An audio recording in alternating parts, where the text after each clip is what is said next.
زندگی وقتی زندگی ہے،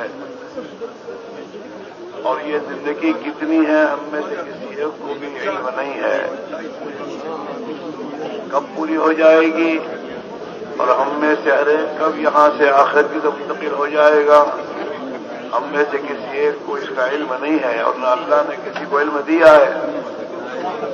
ہاں، باقی ہے یہ زندگی وقتی، ایک دن یہ پوری ہو جائے گی، اور پھر انسان اس دنیا کو چھوڑ کر آخرت کی طرف منتقل ہو جائے گا، اور آخرت کی زندگی ابدی زندگی ہے، جہاں کبھی انسان کو موت نہیں آئے گی، ہر انسان ہمیشہ ہمیشہ کے لیے اس زندگی میں باقی رہے گا، اور ہمیشہ ہمیشہ کے لیے آخرت کی زندگی ہوگی۔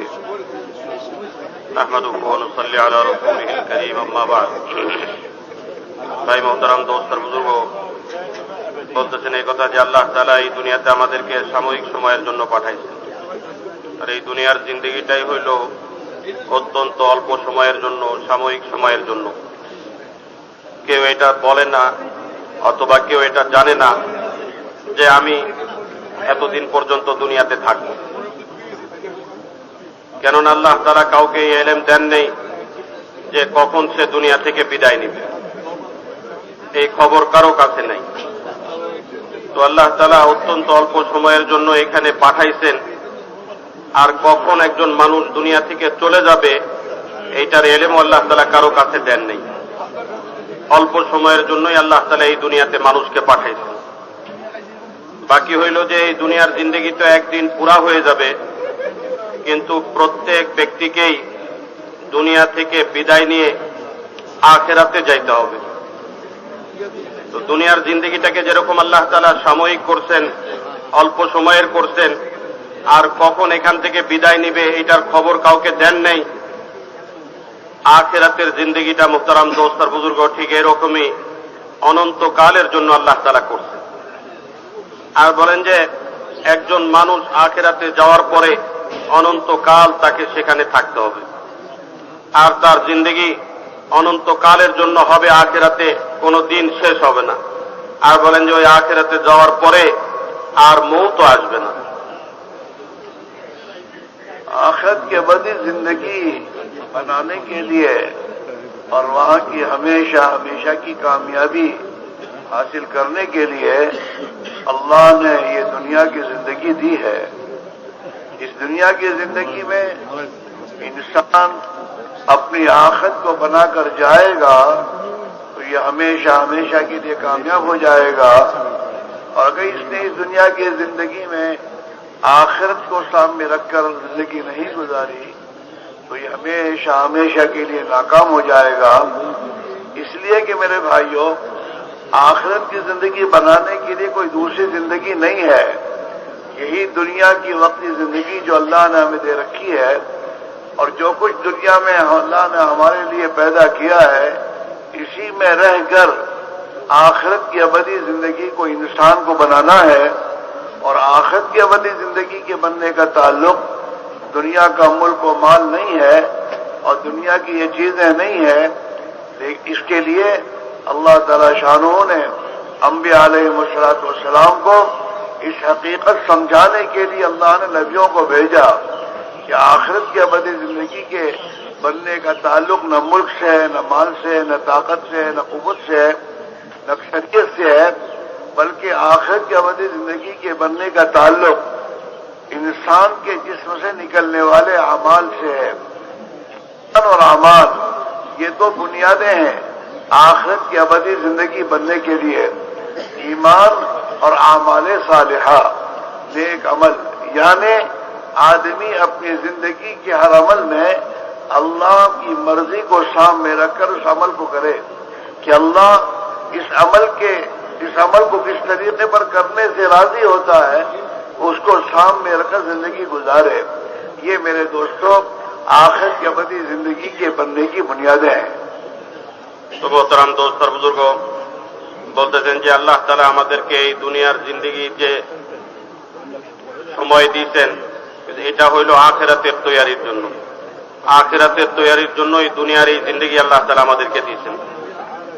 আর সাথে সাথে মোহতারাম দোস্ত আর বুজুর্গ, যদি দুনিয়াতে আখেরাতে তৈরি করে সে যাইতে পারে তাহলে তো আখেরাতে সে অনন্তকালের জন্য কামিয়াব হয়ে যাবে। আর যদি এই দুনিয়ার জিন্দেগিকে সে আখেরাতের কামিয়াবির জন্য মেহনত না করে আর আখেরাতের কামিয়াবির জন্য যে আমলগুলো এটা না পুরা করে, তো আখেরাতে সে অনন্তকাল নাকাম হয়ে যাবে। আখেরাতের কামিয়াবির জন্যই আল্লাহ তাআলা এই দুনিয়ার জিন্দেগি দিচ্ছেন। আর বলেন যে আখেরাতের নাকামি থেকে বাঁচবার জন্য এই দুনিয়ার জিন্দেগিকে সহিভাবে ব্যবহার করতে বলছেন। তো মোহতারাম দোস্তর বুজুর্গ বলতেছেন এই কথা যে আখেরাতের তৈরির জন্য অন্য কোনো আর জিন্দেগি নাই, এই দুনিয়ার জিন্দেগি হইল আখেরাতের তৈরির জিন্দেগি।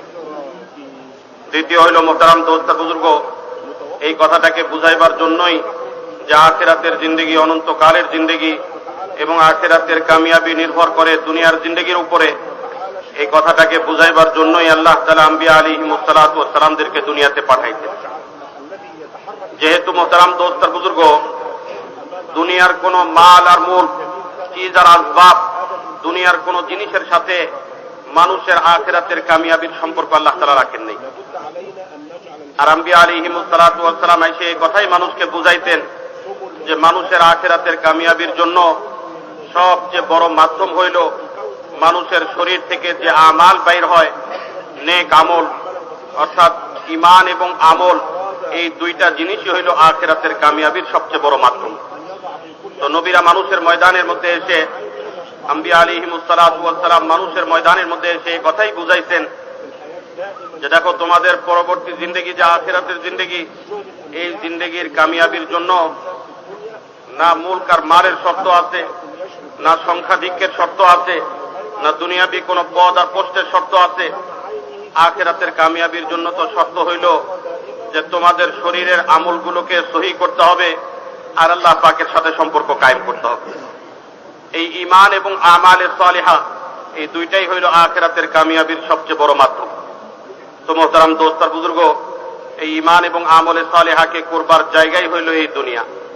আর এই দুনিয়ার জিন্দেগি যদি এই দুই জিনিসের উপরে উঠে, ঈমানের উপরে এবং আমালে সালিহার উপরে, তো এই ব্যক্তির জন্য আখিরাতে অনন্তকালের কামিয়াবির ব্যবস্থা হয়ে যাবে।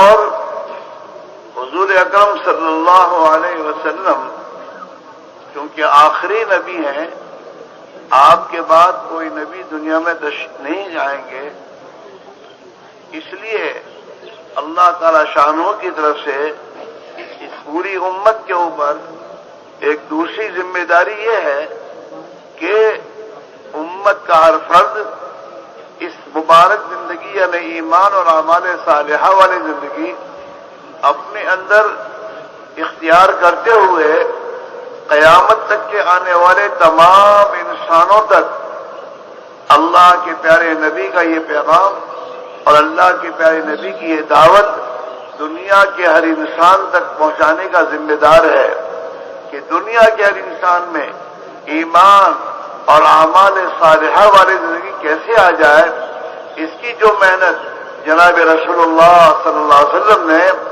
अपनी जिंदगी में इस उम्मत को करके बताया और इस मेहनत के लिए जो कुर्बानी देना है वो कुर्बानी देकर आपने बताया और आपके सहाबा को उसी कुर्बानी पर आपने उठाया और सहाबा ने उस कुर्बानी के साथ इस मेहनत को जिंदगी में इख्तियार किया और दुनिया के इंसानों तक अल्लाह के दीन को पहुंचाने के लिए जानी माली कुर्बानियां देते हुए इस दीन को खुदा की मखलूक तक पहुंचाया।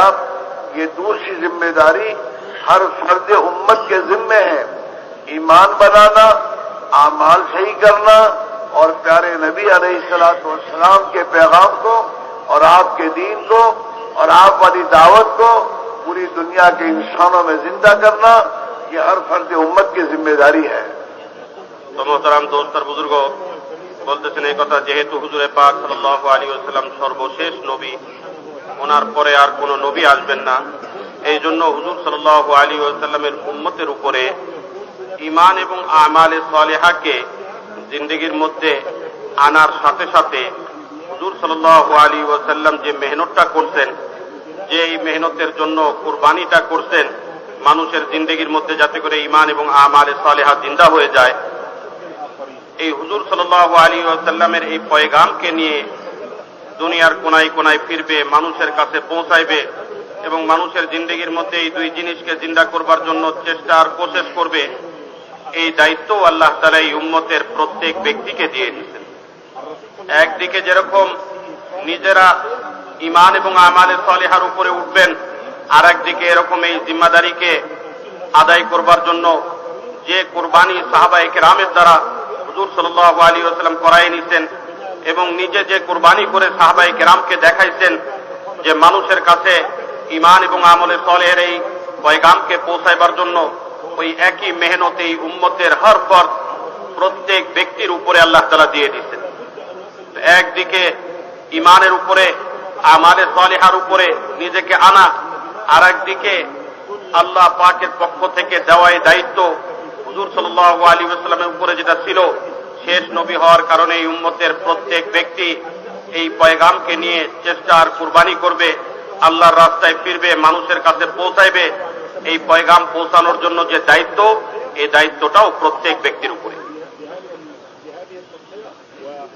इसलिए मेरे भाइयों, सबसे पहले बुनियादी बात तो यह है कि हम अपने ईमान को मेहनत करके ईमान बनाएं।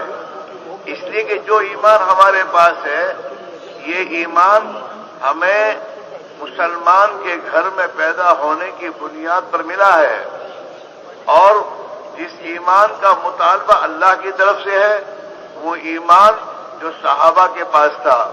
वइज़ा क़ील लहुम आमिनू कमा आमन अन्नास, अल्लाह की तरफ से ये हर फर्द उम्मत से इसका मुतालबा है कि वो ईमान अपनी जिंदगी में मेहनत करके हासिल करो जो ईमान हज़रत सहाबा रज़ी अल्लाहु अन्हुम अजमईन ने मेहनत करके बनाया था।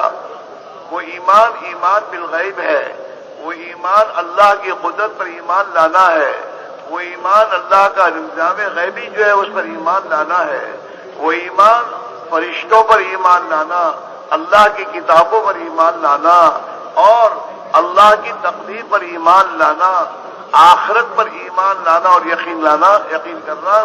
ये मेरे दोस्तों वो ईमान बिलगैब है, जिस ईमान बिलगैब पर सहाबा ने मेहनत करके अपनी दिल की गहराइयों में उस यकीन को उतारा था और उस यकीन को उतार कर जिंदगी गुजारते थे। वो आज वो यकीन सादिक और वो ईमान हकीकी, जो ईमान हकीकी का मुतालबा अल्लाह की तरफ से हमसे है, हमने मेहनत करके अपनी जिंदगी में हासिल नहीं किया।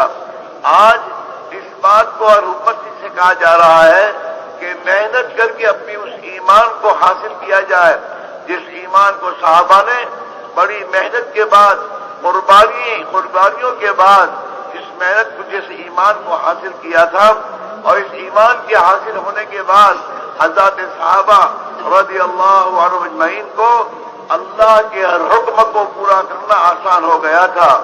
अल्लाह का हर हुक्म जिस हाल में जहां कहीं अल्लाह का हुक्म आया, सहाबा ने उसको पूरा किया है।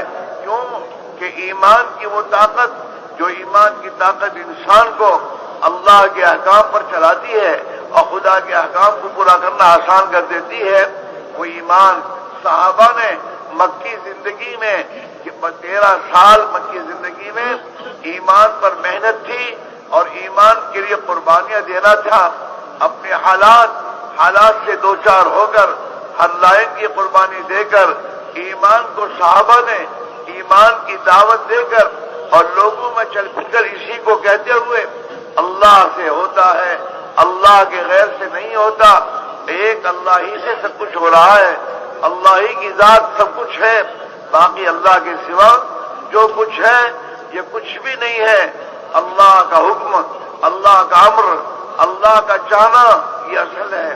सहाबा रज़ी अल्लाहु अजमईन ने मक्की जिंदगी में ईमान के हलकों में बैठकर और ईमान की दावत देकर अल्लाह से होने को कहा, अल्लाह से होने को सुना और अल्लाह ही की कुदरत को सोचा और इसकी मेहनत करते हुए अपनी दिल की गहराइयों में इस ईमान की हकीकत को उतारा था, जिसकी बुनियाद पर हिजरत के बाद अल्लाह की तरफ से जितने अहकाम आए और हिजरत से पहले जो नमाज का हुक्म खुदा का आया, इन तमाम अहकाम को पूरा करना, आसान होता चला गया और जितना सहाबा ने अपनी जिंदगी को खुदा के अहकाम पर डालना शुरू किया, अल्लाह की तरफ से इनके साथ अल्लाह की मददें और अल्लाह की ताईद और खुदा का गैबी निजाम सहाबा की मुआफ़क़त में होता चला गया, जिसकी बुनियाद पर ये दुनिया में भी कामयाब हो गए और आखिरत की अबदी जिंदगी में भी अल्लाह ने इनको कामयाब फरमा दिया। तो मोहतरम दोस्त बुजुर्ग বলতেছেন এই কথা এই জন্য ওই ইমানকে হাসিল করবার মেহনত করতে হবে। আজকে আমাদের কাছে যে ইমান আছে সেটা তো হইল যে মুসলমানদের পরিবারের মধ্যে জন্মগ্রহণ করবার কারণে ওই ইমান আজকে আমাদের দিলের মধ্যে আছে। কিন্তু মোহতারাম দোস্ত বুজুর্গ, আল্লাহ তাআলা আমাদের কাছ থেকে যে ইমানটা চাইতেছেন সেটা হইল ইমানে মতলুব। ওই ইমান, যে ইমানটা আল্লাহ তাআলা আমাদের কাছ থেকে চাইতেছেন, ওই ইমানটা হইল যে ইমান সাহাবায়ে কেরামের কাছে ছিল। এই জন্যই আল্লাহ তাআলা কোরআনে পাকের মধ্যে বলছেন, ওয়াইযা কিলা লাহুম আমিনু কামা আমানান নাস। এই নাসের দ্বারা আল্লাহ তাআলা সাহাবায়ে কেরামকে বুঝাইছেন। তো এই জন্য বলেন যে ওই রকম ইমান আল্লাহ তাআলা আমাদেরকে আনতে বলছেন যে ইমানটা সাহাবায়ে কেরামের কাছে ছিল। আজকে মুসলমান হওয়ার কারণে, পারিবারিক সূত্রে মুসলমানদের পরিবারের মধ্যে জন্মগ্রহণ করার কারণে যে ইমানটা আমাদের কাছে আছে, এইটার পরিবর্তে সাহাবায়ে কেরাম যে মেহনত করে ইমানকে অর্জন করছিলেন, ওই ইমান আনবার জন্য আল্লাহ তাআলা আমাদের কাছ থেকে চাইতেছেন এবং আল্লাহ তাআলা আমাদেরকে হুকুম দিতেছেন। তো মোহতারাম দোস্ত বুজুর্গ, সাহাবায়ে কেরাম ওই ইমান কিভাবে তাদের দিলের মধ্যে আনছিলেন? এক তো সাহাবায়ে কেরাম রাদিয়াল্লাহু আনহুম আজমাইন আল্লাহ পাকের বরত্ব এবং বড়াইয়ের কথা, আল্লাহ পাকের কুদরতের কথা এবং গায়েবী নিজামের কথা, যেগুলো অদৃশ্যের মধ্যে রয়ে গেছে, যে আল্লাহ পাকের ফেরেশতাদের নিজাম, যে এরকম ভাবে তকদীরের ভালো মন্দ আল্লাহ পাকের পক্ষ থেকে, মওতের পরে দোবারা জিন্দা হওয়ার কথা, আর বলেন যে এরকম ভাবে আসমান থেকে যে সমস্ত কিতাবকে আল্লাহ তাআলা নাযিল করছেন এটার উপরে বিশ্বাস, আর সাথে সাথে বলেন যে সমস্ত নবীদেরকে এবং রাসূলদেরকে যে আল্লাহ তাআলা পাঠাইছেন এটার উপরে বিশ্বাস, যে সমস্ত গায়েবের জিনিসের খবর আল্লাহ তাআলা দিতেন এটার উপরে বিশ্বাস সাহাবায়ে কেরাম করতেন, মেহনত করে এই বিশ্বাসটাকে অর্জন করছিলেন। তো বলেন যে ওই বিশ্বাসটা আমাদের দিলের মধ্যে অর্জন করতে হবে, ওই ইয়াকিন আমাদের দিলের মধ্যে হাসিল করতে হবে। তো মোহতারাম দোস্ত বুজুর্গ, মানুষের দিলের মধ্যে যখন গায়েবের ইয়াকিন মজবুত হয়ে যায় এবং আল্লাহ পাক সবকিছু করনেওয়ালি জাত, এই কথার বিশ্বাস যখন দিলের মধ্যে জমে যায়, তখন মোহতারাম দোস্ত বুজুর্গ, আল্লাহ পাকের হুকুমগুলো পুরা করাও সহজ হয়ে যায়, আসান হয়ে যায়। আল্লাহ পাকের হুকুমের উপরে ওঠা তখন মানুষের জন্য সহজ হয়ে যায়। এই জন্য সাহাবায়ে কেরাম রাদিয়াল্লাহু আনহুম আজমাইন ওনারা মক্কা মুকাররমার 13 বছরের জিন্দেগি ইমানের মেহনতের উপরে কাটাইছেন, আর ইমানের জন্য কষ্ট করতেন, কুরবানি করতেন, ইমানের দাওয়াত একে অপরকে দিতেন, আর বলেন যে এরকম ভাবে ইমানের মজলিস কায়েম করতেন, ইমানের কথা একে অপরকে বলতেন, আর বলেন যে এরকম ভাবে এই মেহনতটা পুরা হওয়ার পরে শরীয়তের যে হুকুম আহকামাত নাযিল হয়েছে হিজরতের পরে মদিনা মুনাওয়ারার জিন্দেগিতে, অথবা হিজরতের আগে যে নামাজের হুকুম নাযিল হয়েছে, এই সমস্ত হুকুম আহকামাতের উপরে ওঠা সাহাবায়ে কেরামের জন্য সহজ হয়ে গেছে। তো মোহতারাম দোস্তর বুজুর্গ, মানুষের দিলের মধ্যে এই ইমানকে জমাইবার জন্য ইমানের দাওয়াত, আল্লাহ পাকের বরত্বের কথা, আল্লাহ পাকের কুদরতের কথা এবং আল্লাহ পাক যে সবকিছু করনেওয়ালি জাত, এই গায়েবের কথাকে বারবার বলা, এই দাওয়াতের মাধ্যমে এবং এই দাওয়াতের রাস্তার মধ্যে যে কুরবানি হয়েছে ইমানকে কবুল করার কারণে, এই কুরবানির মাধ্যমে সাহাবায়ে কেরাম দিলের মধ্যে ইমানকে জমাইছিলেন। আর বলেন যে এই ইমানের লাইনে মেহনত হইতে হইতে যখন এক স্তর পর্যন্ত ইমান ওনাদের পৌঁছে, এরপরে আল্লাহ পাকের পক্ষ থেকে আহকামাত নাযিল হওয়া শুরু হয়েছে, একের পর এক হুকুম নাযিল হওয়া শুরু হয়েছে। আর যখন এই হুকুমগুলোকে ওনারা জিন্দেগির মধ্যে যে এরকম ভাবে জিন্দা করতেন আর এই হুকুমগুলোকে জিন্দেগির মধ্যে পুরা করতেন, তো আল্লাহ তাআলা ওনাদের জিন্দেগির মধ্যে আল্লাহ পাকের ওয়াদাগুলোকেও পুরা করা শুরু করতেন, আর আল্লাহ পাকের পক্ষ থেকে সাহায্য, মদদ, নুসরত, এই সব কিছু ওনাদের জিন্দেগির মধ্যে আসা শুরু হয়ে গেছে। তো একদিকে ওনারা কুরবানির মাধ্যমে ইমান বানাইছেন, আর এই ইমানের মাধ্যমে ওনাদের জিন্দেগির মধ্যে আল্লাহ পাকের হুকুম আহকামাত গুলো, দ্বীনের সমস্ত হুকুম আহকামাত গুলো জিন্দা হয়েছে, আর একদিকে এই হুকুম আহকামাত জিন্দা হওয়ার ফলশ্রুতিতে আল্লাহ পাকের পক্ষ থেকে ওনাদের উপরে সাহায্য আর মদদের দরজাও খুলছে। আর এর মাধ্যমে মোহতারাম দোস্ত আর বুজুর্গ, দুনিয়ার আখিরাতে আল্লাহ পাক ওনাদেরকে কামিয়াব করে দিয়েছেন। এই ঈমান আর আমালের মাধ্যমে দুনিয়ার জিন্দেগিতেও ওনারা কামিয়াব হয়েছেন, আখিরাতের জিন্দেগিতেও আল্লাহ তাআলা ওনাদেরকে কামিয়াব করে দিয়েছেন।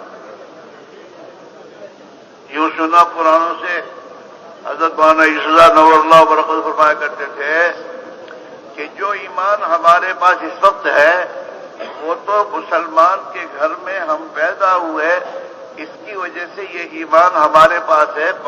जो ईमान हमें बुतों की और पत्थरों की पूजा करने से हमें बचा रहा है, ये तो क्योंकि मुसलमान के घर में पैदा हो गए हैं, इस बुनियाद पर ये ईमान हमें मिला है। वरना अगर खुदा न खास्ता कोई किसी और के घर में, मुशरिक के घर में पैदा होते तो हम उनके साथ होते, लेकिन मुसलमान के घर में जन्म मिला जिसकी बुनियाद पर ये ईमान का ये दर्जा जो हमें बुतों के और पत्थरों की और खुदा के गैर की पूजा करने से हमें रोक रहा है।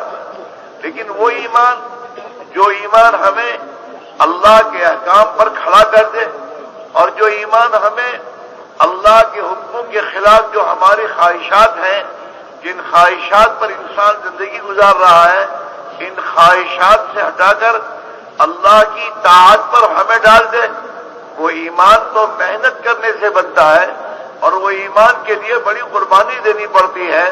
और इस ईमान को हासिल करने के लिए सहाबा की तरह ईमान की वो दावत, जिस दावत को सहाबा ने हजरत मोहम्मद रसूलुल्लाह सल्लल्लाहु अलैहि वसल्लम की खिदमत में रहकर सीखा था, उस दावत की मेहनत के जरिए वो ईमान हासिल होता है।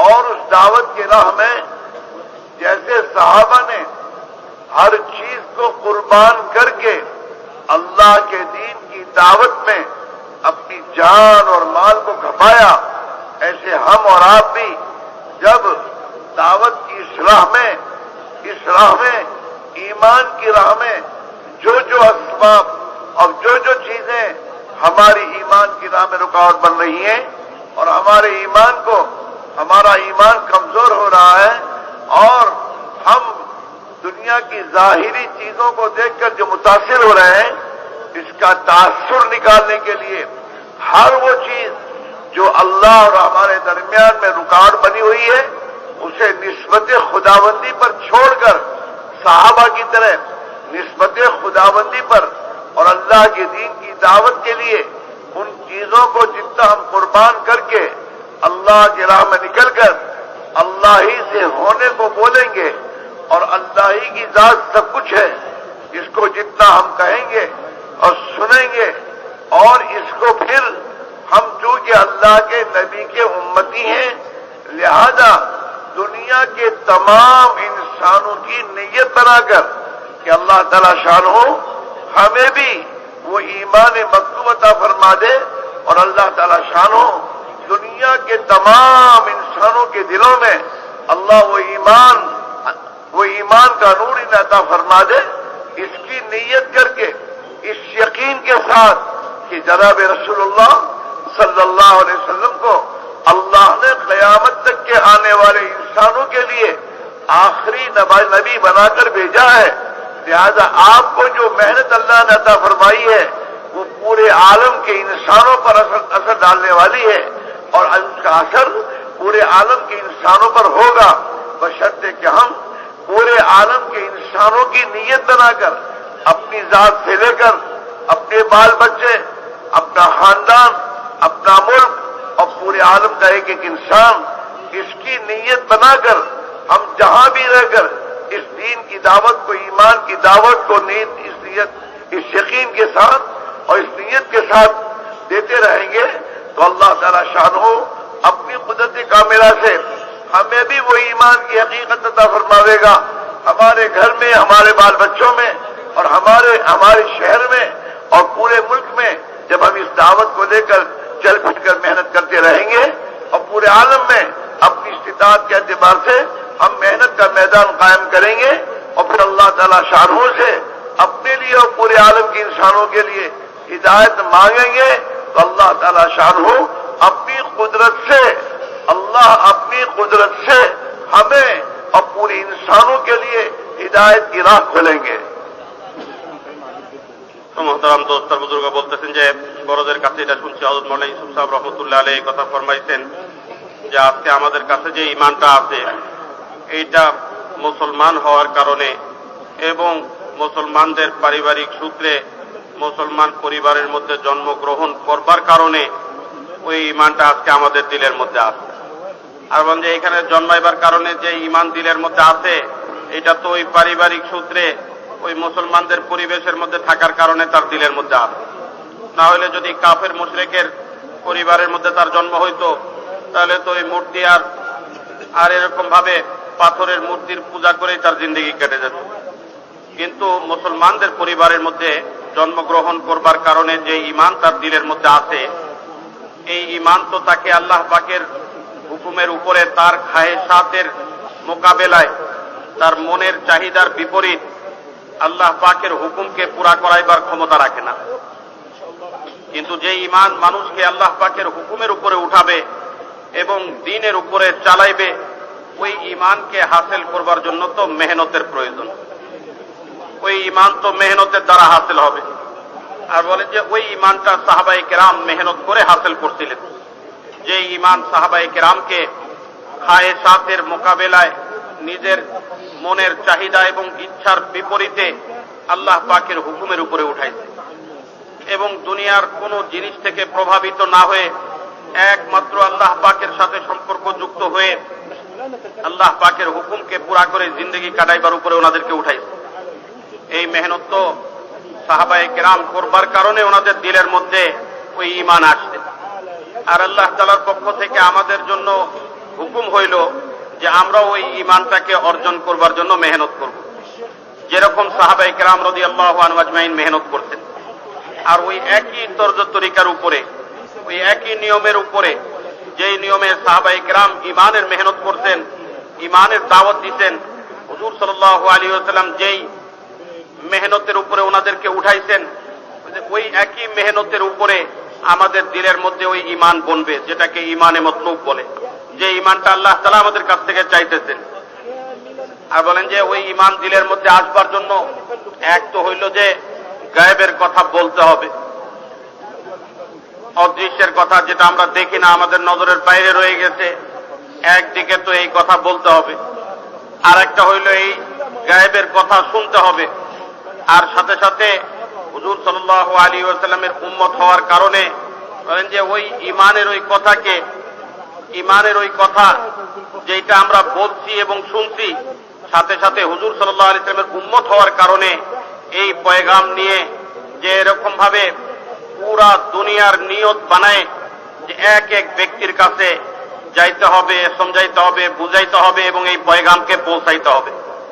তো উনি বলেন যে এরকম ভাবে সাহাবায়ে কেরামদের তরতিব যেটা ছিল, এক তো ওনারা যেরকম ঈমানের কথা বলতেন, শুনতেন, সাথে সাথে দুনিয়ার অন্য কোনো জিনিস থেকে প্রভাবিত না হয়ে আল্লাহ পাকের সাথে সম্পর্ক যুক্ত হওয়ার কারণে, এই ঈমানের মাধ্যমে আল্লাহ পাকের সাথে সম্পর্ক যুক্ত হওয়ার কারণে আল্লাহ পাকের এই বরত্বের দাওয়াত নিয়ে যে ওনারা দুনিয়ার কোনায় কোনায় ফিরতেন, ওই একই নিয়মের উপরে যখন মোহতারাম দোস্তার বুজুর্গ আবার ঈমানের দাওয়াত হবে এবং পুরা দুনিয়ার সমস্ত মানুষ কিয়ামত পর্যন্ত আনেওয়ালা সমস্ত মানুষের নিয়তকে বানায়, যখন মোহতারাম দোস্তার বুজুর্গ যে এরকম ভাবে নিজের পরিবার, নিজের এলাকা, নিজের দেশ এবং পুরা দুনিয়ার কোনায় কোনায় যেখানে আল্লাহ তাআলা যতটুকু যে এরকম ভাবে সুযোগ দিচ্ছেন, এতটুকু মেহনত যখন পুরা হবে, তখন মোহতারাম দোস্তার বুজুর্গ ওই ঈমান দিলের মধ্যে বনতে থাকবে।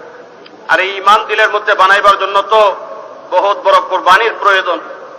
নিজের মনের বিপরীত, নিজের খাহেশাতের বিপরীত, যে এরকম বাহ্যিক অবস্থার বিপরীত সমস্ত হালাতকে বরদাস্ত করতে হয়ে যে এরকম সমস্ত অবস্থাগুলোকে যা নিজের উপরে আসে, এগুলোকে সহ্য করতে করতে যখন ঈমানের দাওয়াত নিয়ে আল্লাহর রাস্তায় ফিরবে, যে এরকম ভাবে যে পুরা দুনিয়ার সমস্ত মানুষকে এর উপরে উঠাইবার জন্য নিয়ত করে এবং পুরা দুনিয়ার সমস্ত মানুষের কাছে পৌঁছাইবার নিয়ত করে যখন মোহতারাম দোস্তার বুজুর্গ মেহনত শুরু করবে, যে নিজের পরিবারকেও সামনে রেখে, নিজের এলাকাকে সামনে রেখে, নিজের দেশকে সামনে রেখে যখন মোহতারাম দোস্তার বুজুর্গ সাহাবায়ে কেরামের ওই কুরবানির উপরে মেহনত চলতে থাকবে, তখন মোহতারাম দোস্তার বুজুর্গ দিলের মধ্যে ঈমান বনতে থাকবে।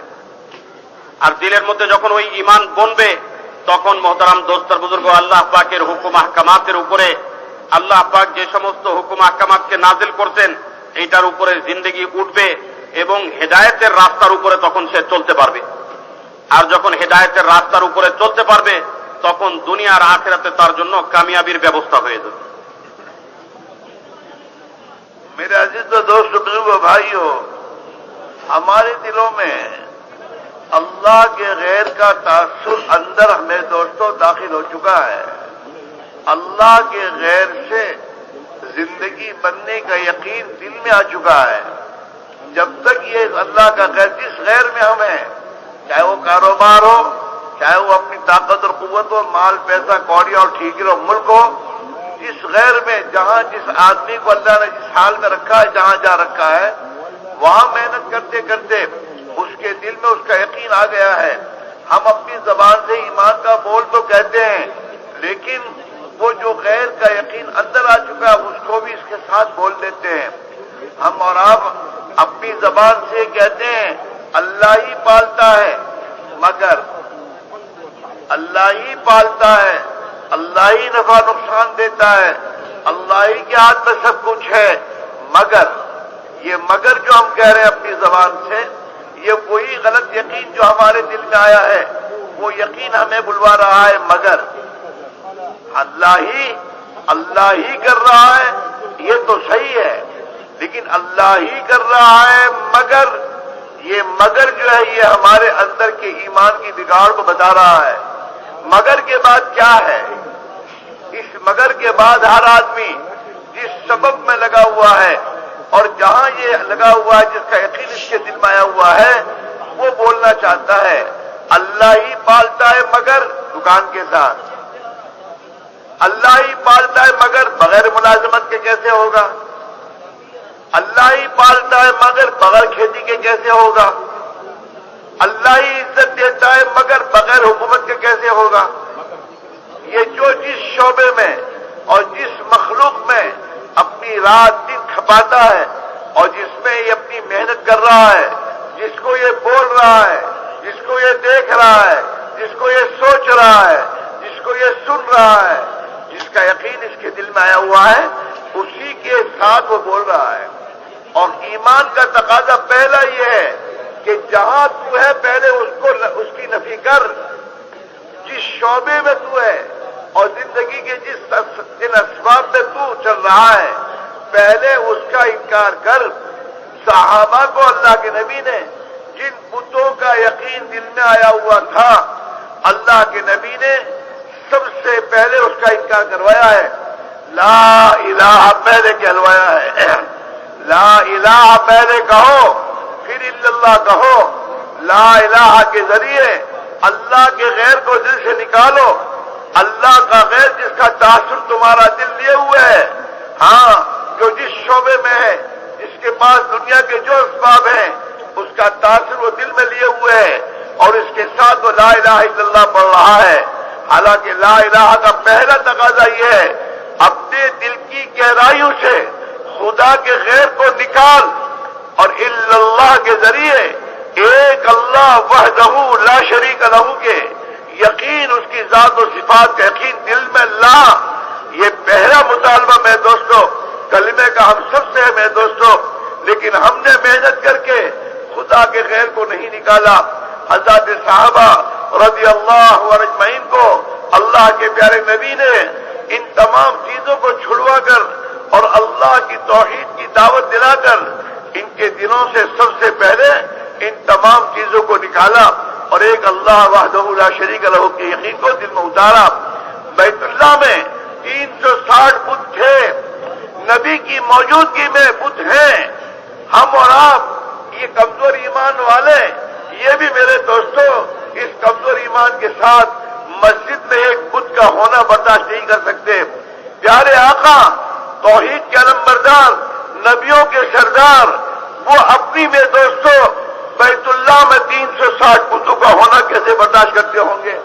आपने सबसे पहले सहाबा के दिलों से बुतों को निकाला, फिर इन बुतों को बैतुल्लाह से निकाला। हमारा हाल ये है, दिल से तो कुछ निकालने तैयार नहीं, बाकी सब हमारे घर से निकल जाए, ये नहीं होगा, ये नहीं होगा। वकुल जाल हक, पहले हक को घर में ला, पहले हक को जिंदगी में ला, पहले हक को बाल बच्चों की जिंदगी में ला। जब हक आएगा तेरे घर से बातिल निकलेगा। जब तक हक नहीं आएगा बातिल घर से नहीं निकल सकता, चाहे कुछ भी दावे करते रहो। अंधेरा घर में है, अंधेरे को दूर करने का रास्ता अंधेरा अंधेरा अंधेरा बोलते रहो। अंधेरा बहुत है और बढ़ता जा रहा है, अंधेरा खत्म नहीं होगा। अंधेरे को घर से निकालने का रास्ता ये है, फिक्र कर, मेहनत कर, अपने घर में रोशनी ले आ। जहां रोशनी ले आएगा मेरे भैया, वहीं पर तेरे घर से अंधेरा खत्म हो जाएगा। मेहनत करके जहां हक ले आएगा बातिल ठहर नहीं सकता। कुरान का ये फैसला है, वकुल जा अल हक वज़हक़ अल बातिल इन्नल बातिल कान ज़हूक़ा। बातिल को घरों से निकालने के लिए, ख्वाहिशात परस्ती की जिंदगी को निकालने के लिए, खुदा के गैर की गुलामी को निकालने के लिए सबसे पहले ईमान पर मेहनत करके अपनी जिंदगी में ईमान की हकीकत को लाना होगा, अल्लाह की अब्दियत को लाना होगा, खुदा की ताअत पर जिंदगी को लाना होगा। इसके बाद हमारे घरों से तमाम चीजें खत्म होंगी और जिस दिन हक अपनी हकीकत के साथ दुनिया में वजूद में आएगा, बातिल की ताकत नहीं है कि वो हक के सामने खड़ा रहे। তো মোহতারাম দোস্ত আর বুজুর্গ, বলতেছেন এই কথা যে আজকে আমাদের দিল দুনিয়াতে যে সমস্ত জিনিসের দ্বারা প্রভাবিত হয়, এর একটা মৌলিক কারণ হইল যে মানুষ রাত আর দিন মখলুকাতের মধ্যে থেকে, দুনিয়াবি চিজ আর আসবাবের মধ্যে থেকে যেই জিনিসের মধ্যে মশগুল থাকে, এইটা ব্যক্তি হোক, বস্তু হোক, পেশা হোক এবং তার মেহনতের জায়গা হোক, যেই জিনিসের মধ্যে সে রাত আর দিন মেহনতের মধ্যে মশগুল থাকে, ওই জিনিসের প্রভাব এবং ওই জিনিসের বিশ্বাস তার দিলের মধ্যে প্রবেশ করে। আর বলেন যে ওই জিনিসের বিশ্বাস আর প্রভাব যখন তার দিলের মধ্যে আসে, তো তখন সে যে এরকম ভাবে লা ইলাহা ইল্লাল্লাহ এই কালেমাটাকে যে বলে, এই কালেমাটাকে বলবার সময়, এই কালেমাটার অর্থকে বলবার সময় তখন সে আল্লাহর থেকে যে হয় এই কথাটার সাথে কিন্তু শব্দটা যোগ করে দেয়। আর বলেন যে এই কিন্তু শব্দটা যে বলে সে, এর পরবর্তীতে যা কিছু আছে কিন্তুর পরে যে শব্দগুলো সে বলবে অথবা যে কথাগুলো সে বলবে, এটা হইল তার ওই দিলের গলদ একিনেরই প্রকাশ করবে সে। এই জন্য বলেন যে একটা মানুষ দুনিয়ার যে পেশার সাথে, দুনিয়ার যে বস্তুর সাথে, যে কোনো মখলুকাতের সাথে যে সম্পর্ক যুক্ত থাকে, বলেন যে ওইটার থেকে যে হয় না, এই দাওয়াত তাকে দিতে হবে। আর বলেন যে যখন এটার দাওয়াত সে দিতে থাকবে, তো তখন একদিকে না হওয়ার ইয়াকিন, আল্লাহর গায়েব থেকে না হওয়ার ইয়াকিন তার দিলের মধ্যে পয়দা হবে, আর আল্লাহ পাকের থেকে হওয়ার ইয়াকিন তার দিলের মধ্যে প্রবেশ করবে। এই জন্য যখন মানুষ এই কথা বলে যে আল্লাহ পালে, কিন্তু আল্লাহ তাআলাই ব্যবস্থা করেন, কিন্তু এই যে কিন্তু শব্দটা সে বলতেছে, অর্থাৎ সে বুঝাইতে চাইতেছে যে আল্লাহ তাআলাই পালে, কিন্তু ব্যবসা ছাড়া কিভাবে, চাকরি ছাড়া কিভাবে, দোকান ছাড়া কিভাবে, জমিন ছাড়া কিভাবে। তো এই যে কিন্তু শব্দটা যে সে বলছে, এটা হইল তার রাত আর দিনের ওই মেহনত, যেই মেহনতটা গলত জিনিসের উপরে, গলত বুনিয়াদের উপরে সে করছে। তো এইটাই তার দিলের মধ্যে বিশ্বাসকে নষ্ট করে দিচ্ছে, ইয়াকিনের মধ্যে বিগাড় পয়দা করে দিচ্ছে। তো মোহতারাম দোস্ত আর বুজুর্গ, এই জন্য উনি বলতেছেন যে ওই যে খালেস ইয়াকিন আর এর পরিশুদ্ধ বিশ্বাস যেটা মানুষের দিলের মধ্যে পয়দা হবে, এইটাকে পয়দা করবার জন্য পহেলা শর্তই হইল যে মানুষ তার যেই জিনিসের মধ্যে মশগুল থাকে এবং মাখলুকাতের মধ্যে যেই জিনিসের সাথে তার সম্পর্ক কায়েম হয়ে গেছে, দিলের সম্পর্ক আর বিশ্বাসের সম্পর্ক কায়েম হয়েছে, মেহনত করে আগে ওই জিনিসকে দিল থেকে বাইর করে দিবে, ওই জিনিস দিল থেকে বাইর করবে। তো মোহতারাম দোস্ত আর বুজুর্গ, বলেন যে যদি দিল থেকে ওই জিনিসটা বাইর হয়ে যায়, তো এরপরে আল্লাহ পাকের জাতের বিশ্বাস তার দিলের মধ্যে প্রবেশ করবে। তো হুজুর সাল্লাল্লাহু আলাইহি ওয়াসাল্লাম মক্কা মুকাররমার মধ্যে সাহাবায়ে কেরামকে দিয়ে যে মেহনত করায় নিছেন ঈমানের লাইনে, তো বলেন যে একদিকে যেরকম আল্লাহ পাকের বরত্ব বড়াইয়ের কথা ওনারা বলতেছিলেন এবং আল্লাহ পাক থেকে সব কিছু হয় এটার দাওয়াত যেরকম একদিকে চলতেছিল, আর একদিকে মোহতারাম দোস্তার বুজুর্গ জিন্দেগির প্রত্যেকটা অংশ, জিন্দেগির প্রত্যেকটা ক্ষেত্র যেটার সাথে একটা মানুষের জিন্দেগির সম্পর্ক কায়েম হয়, ওই সমস্ত জিনিসগুলো থেকেও যে হয় না এটারও এরকম দাওয়াত চলতেছিল। আর বলেন যে এই জন্যই যতক্ষণ পর্যন্ত ওই বাতিল দিল থেকে বাহির না হবে আর ওই জিনিস দিল থেকে না হটানো হবে, সরানো হবে, ততক্ষণ পর্যন্ত ওই তাওহীদ, আল্লাহ পাকের ওই একত্ববাদ এবং আল্লাহ পাকের ক্ষমতার বিশ্বাস একজন মানুষের দিলের মধ্যে পয়দা হইতে পারে না। এই জন্য এই কালেমার মধ্যে আল্লাহ তাআলা আগে লা ইলাহাকে উল্লেখ করছেন। তো যা কিছু দিলের মধ্যে আছে আল্লাহর গায়ের, চাই এটা বস্তু হোক, চাই এটা কামাইয়ের ক্ষেত্র হোক, চাই এটা দুনিয়াবি জিনিসপত্র হোক, দুনিয়াবি চিজার আসবাব হোক, এটাকে দিল থেকে বাইর করে দিতে হবে। এরপরে ইল্লাল্লাহ দিলের মধ্যে আসবে, এরপরে ইল্লাল্লাহর নূর দিলের মধ্যে আসবে, ওই বিশ্বাস দিলের মধ্যে পয়দা হবে।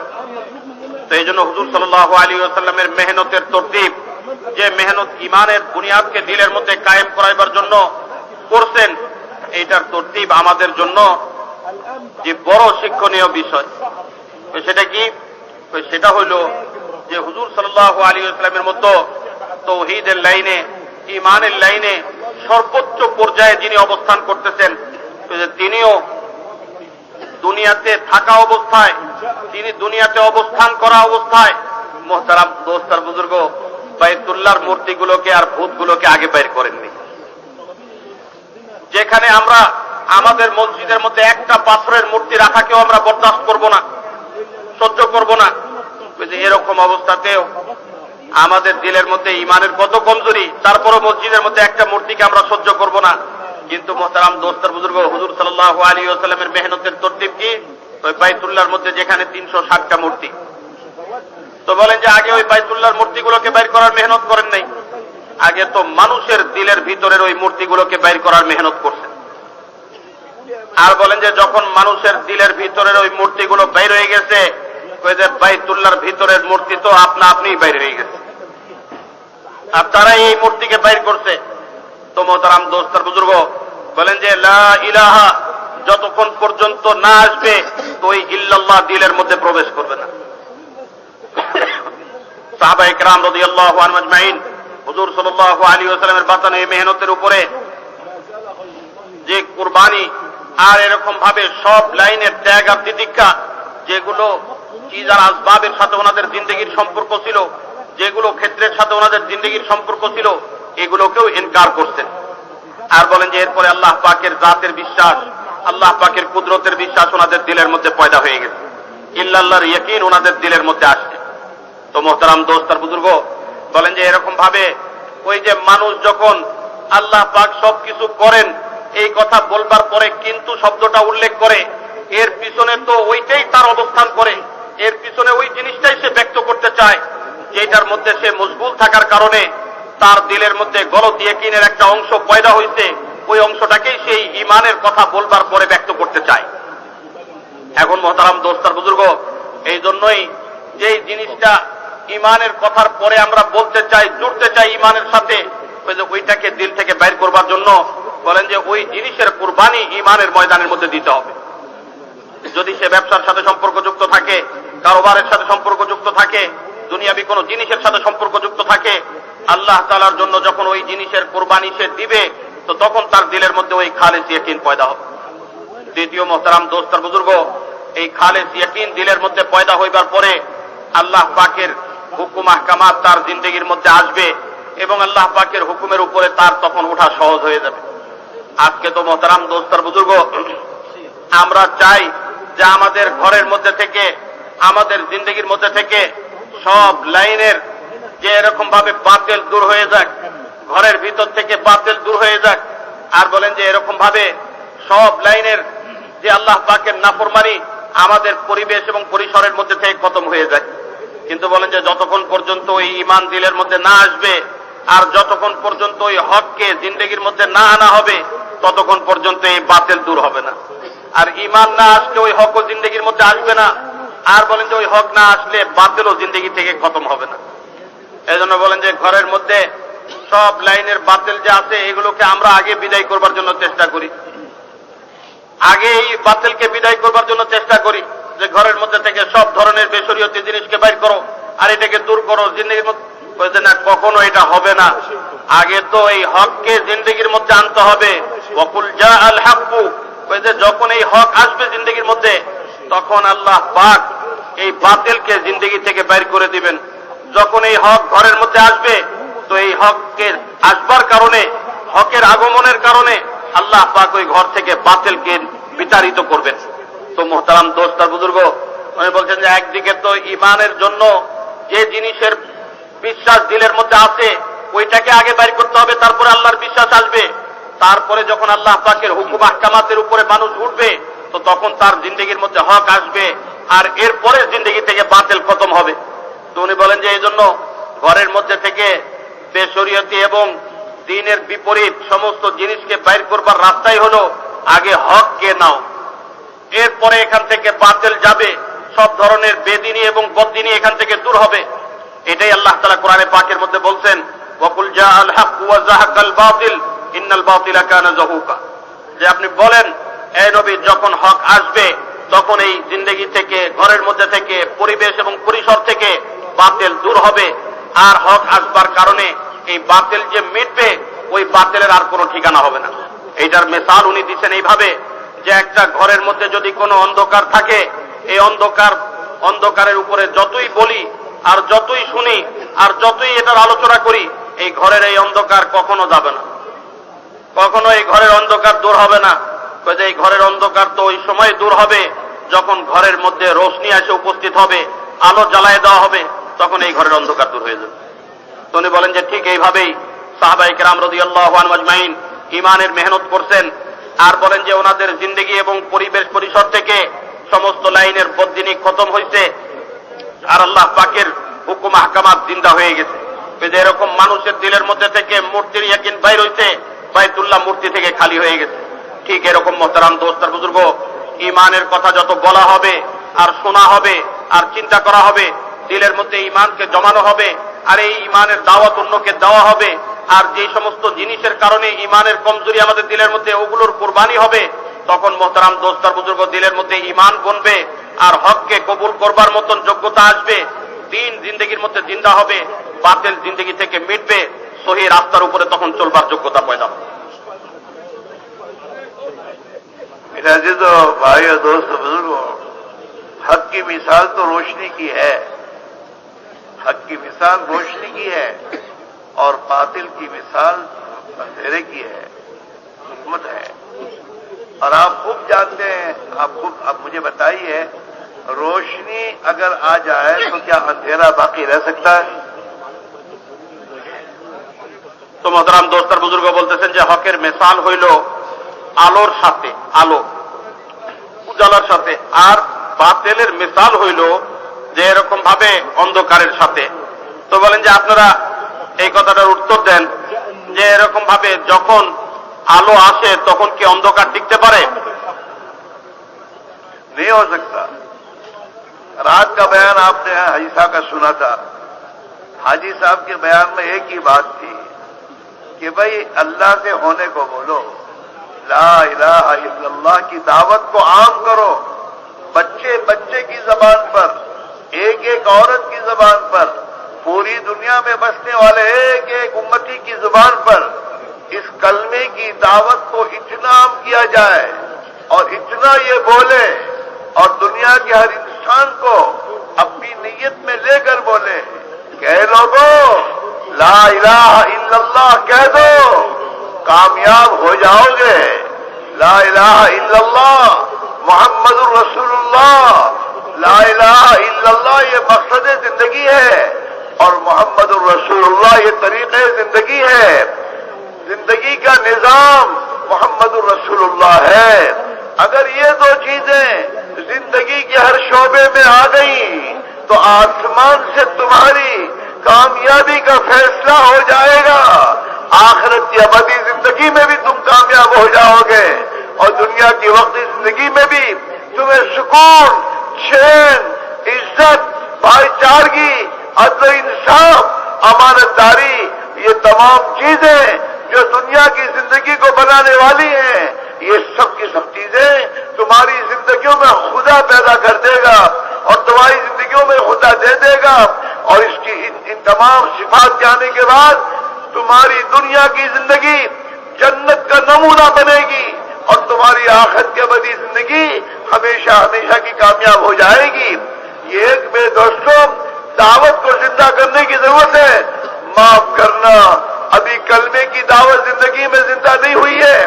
یہ دعوت کی محنت کرنے والا ہمارا بھائی 4 مہینے چاہے سال کے لگاتا ہو اور ہر پوری زندگی لگا رہا ہو، لیکن اس کو پوچھو تیری نجی مجلس میں تیری دعوت کیا ہے؟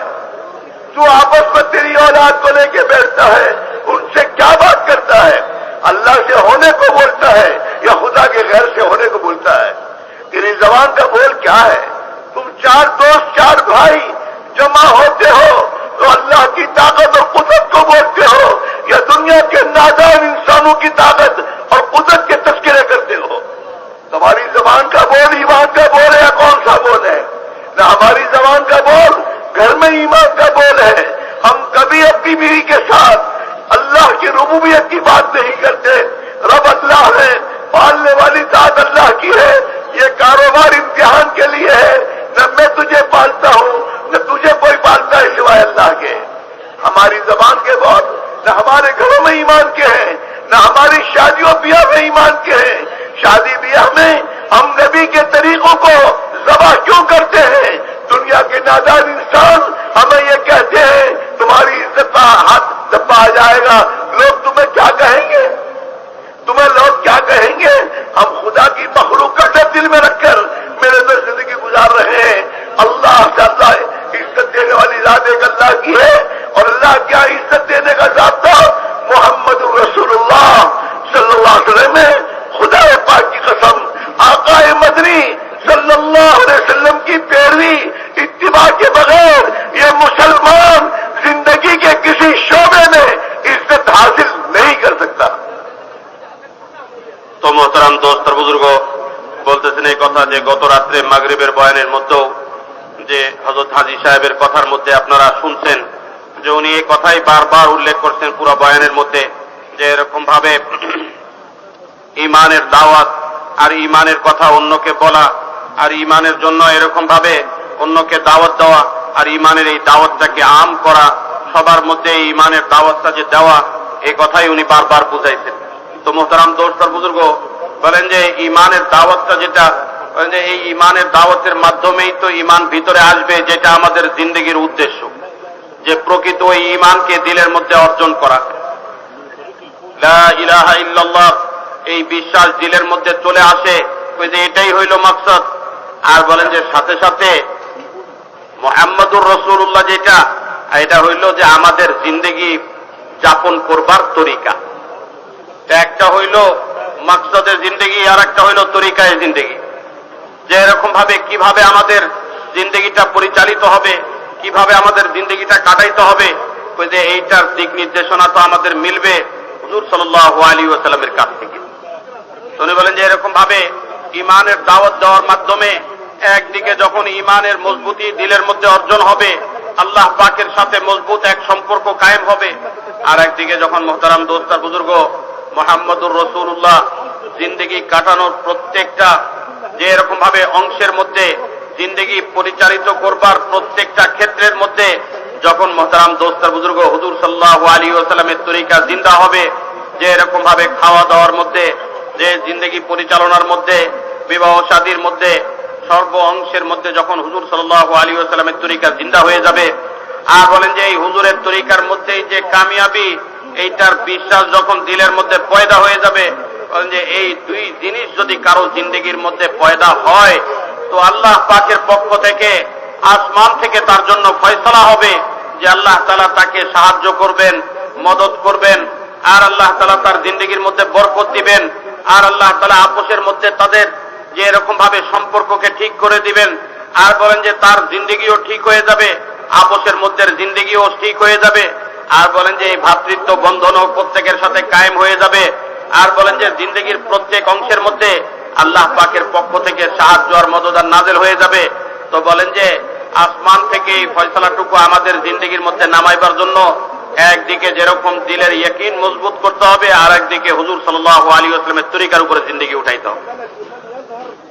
মোহতারাম দোস্ত আর বুজুর্গ, বলেন যে এই দুই জিনিস জিন্দগির মধ্যে আসলে আল্লাহ পাকের পক্ষ থেকে তৃতীয় এই জিনিস যেটার ফয়সালা আল্লাহ তাআলা করবেন, সেটা হইল মানুষের জিন্দগি যে সমস্ত জিনিসের দ্বারা বনে, জিন্দগি যে সমস্ত জিনিসের দ্বারা সুন্দর হয়, যে এরকম ভাবে কামিয়াব হয়, ওই সব জিনিসগুলো আল্লাহ পাকের পক্ষ থেকে আসবে, আল্লাহ তাআলা দান করবেন। তো মোহতারাম দোস্ত আর বুজুর্গ, এই জন্যই বলেন যে ওই ঈমানের দাওয়াত আর ঈমানের কথা বলা আর ঈমানের দাওয়াতের সাথে সাথে হুজুর সাল্লাল্লাহু আলাইহি ওয়াসাল্লামের এই তরিকা, যে তরিকা আল্লাহ পাকের পক্ষ থেকে তিনি নিয়ে আসছেন, বলছে ওই তরিকাকে জিন্দগির মধ্যে নিয়ে আসা। আজকে মোহতারাম দোস্ত আর বুজুর্গ, আমাদের দাওয়াতের মধ্যে তো যে এরকম ভাবে ওই জিনিসেরই আলোচনা হয়, আমাদের নিজস্ব পরিসর যেটা, নিজের বিবির সাথে যখন আলোচনা হয়, অথবা চার ভাই বসে একসাথে আলোচনা করতেছে, অথবা নিজের বাচ্চাদের সাথে যখন আলোচনা হয়, আপনার পরিবেশের মধ্যে এবং আপনার পরিসরের মধ্যে যখন আমাদের আলোচনাগুলো হয়, ওই আলোচনাগুলো তো মোহতারাম দোস্ত আর বুজুর্গ ঈমানের দাওয়াতের উপরে হয় না। আর এটা আনুষ্ঠানিকতারও জিনিস নয় যে একজনের কাছে যাই ঈমানের দাওয়াত দিলাম, কিন্তু নিজের ক্ষেত্রগুলোর মধ্যে ঈমানের দাওয়াতের কোনো আলোচনা হইল না, ঈমানের কত কথা কোনোটা বললাম না। এই জন্য বলেন যে নিজের বিবির সাথে রুবুবিয়াতের আলোচনা, আল্লাহ পাক যে সবকিছু যে কর্নেওয়ালি জাত এবং তিনি যে প্রতিপালক, প্রত্যেকটা জিনিস তার দ্বারা প্রতিপালিত হইতেছে এবং তিনি সবকিছু পরিচালিত করতেছেন, এই কথা আপনার বিবির সাথে আমরা আলোচনা করি না। এই জন্য উনি বলতেছেন যে মাফ করবেন, আমাদের নিজস্ব ক্ষেত্রগুলো কিন্তু ঈমানের দাওয়াতের দ্বারা এখনো সজ্জিত হয়নি। আর বলেন যে চার ভাই মিলে যখন বসে আলোচনা করতেছে, ওই আলোচনাটা কিন্তু ঈমানের আলোচনা নয়। অন্য কোথাও যে হয়তো ঈমানের কথা বলতেছে, কিন্তু আপন পরিবেশের মধ্যে, আপন ক্ষেত্রগুলোর মধ্যে ওই যে ওইখানে ঈমানের আলোচনা থেকে খালি, ওই জায়গাটা ঈমানের আলোচনা থেকে খালি। তো মোহতারাম দোস্ত আর বুজুর্গ, ওই যে ওই জায়গার মধ্যে বিবির সাথে এই কথার আলোচনা আমরা করতেছি না যে রব হইলেন আল্লাহ, যারে আমি তোমাকে প্রতিপালন করি না, আর আমার পেশা আর আমার কামাইয়ের ক্ষেত্রেও তোমাকে প্রতিপালন করে না, না আমি না আমার ব্যবসা, আর না আমি না আমার চাকরি, না আমি না আমার জমিন তোমাকে প্রতিপালন করে, আর আমাদের সবাইকে প্রতিপালন করতেছেন একমাত্র আল্লাহ তাআলা। এই কথার দাওয়াত যখন আপনার ক্ষেত্রগুলোর মধ্যে দেওয়া শুরু হবে, ভাই ভাইয়ের সাথে আলোচনার সময় ওই যে না দুনিয়াবি কোনো জিনিসের আলোচনা নয়, ওই ঈমানের দাওয়াত যখন হবে, তখন দিলের মধ্যে ঈমান আসবে। নিজস্ব পরিসরগুলো মোহতারাম দোস্ত আর বুজুর্গ, অন্যের কাছে যেহেতু ঈমানের কথা বলতেছি, কিন্তু আপনার পরিসরের মধ্যে ওই ঈমানের কথা বলে দিলের মধ্যে ঈমানকে জমাইবার যে মেহনতটা, এটার মধ্যে বহুতই কমই রয়ে গেছে ভাইয়ের। সেই জন্য উনি বলতেছেন যে এক তো হইল আপনার ক্ষেত্রগুলোর মধ্যে ঈমানের দাওয়াত, আর সাথে সাথে নিজের ক্ষেত্রগুলোর মধ্যেও হুজুর সাল্লাল্লাহু আলাইহি ওয়াসাল্লামের তরিকাকে চিন্তা করা। এর মধ্যে একটা মিসাল হিসাবে তিনি বলছেন, ওই যে বিবাহ শাদী, ওই বিবাহ শাদীর মধ্যে তো আমরা চিন্তা করি যে এই বিবাহ শাদীটা হইতে হবে সামাজিক আনুষ্ঠানিকতাকে সামনে রেখে, সামাজিকতাকে সামনে রেখে, মানুষ কি বলবে যারা এরকম বিবাহ শাদী দিলাম। অথচ মোহতারাম দোস্ত আর বুজুর্গ, জিন্দগির প্রত্যেক ক্ষেত্রের জন্য হুজুর সাল্লাল্লাহু আলাইহি ওয়াসাল্লামের পক্ষ থেকে দিক নির্দেশনা রয়ে গেছে, যে হুজুর সাল্লাল্লাহু আলাইহি ওয়াসাল্লামের এই তরিকা জিন্দগির প্রত্যেক ক্ষেত্রের মধ্যে আনবার ব্যবস্থা রয়ে গেছে। ওই যে যখন ঈমানের মেহনত ঠিক মতো হবে, আর প্রত্যেক ক্ষেত্রের মধ্যে ঈমানেরই কথা বলা হবে, ঈমানেরই সে বলবে, তখন মোহতারাম দোস্ত আর বুজুর্গ, ওই ক্ষেত্রগুলোর মধ্যে হুজুর সাল্লাল্লাহু আলাইহি ওয়াসাল্লামের তরিকাও চিন্তা হয়ে যাবে।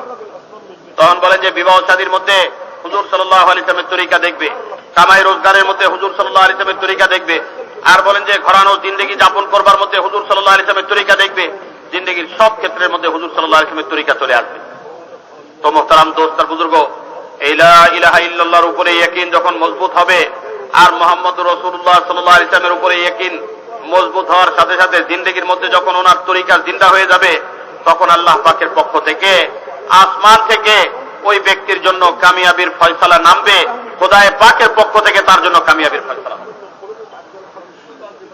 मेरे अजीजों, मेरे भाइयों, दोस्त बुजुर्गों, जैसे हक में नूर है, हक में नूर है, बातिल में जुल्मत है, ऐसे ही मेरे भाइयों बातिल की दावत में भी जुल्मत है और हक की दावत में नूर है। आज हम और आप सोचे, थोड़ी देर के लिए तो सोचे, आज दुनिया की अक्सरियत तो मुशरिकीन की है और एक मुसलमान,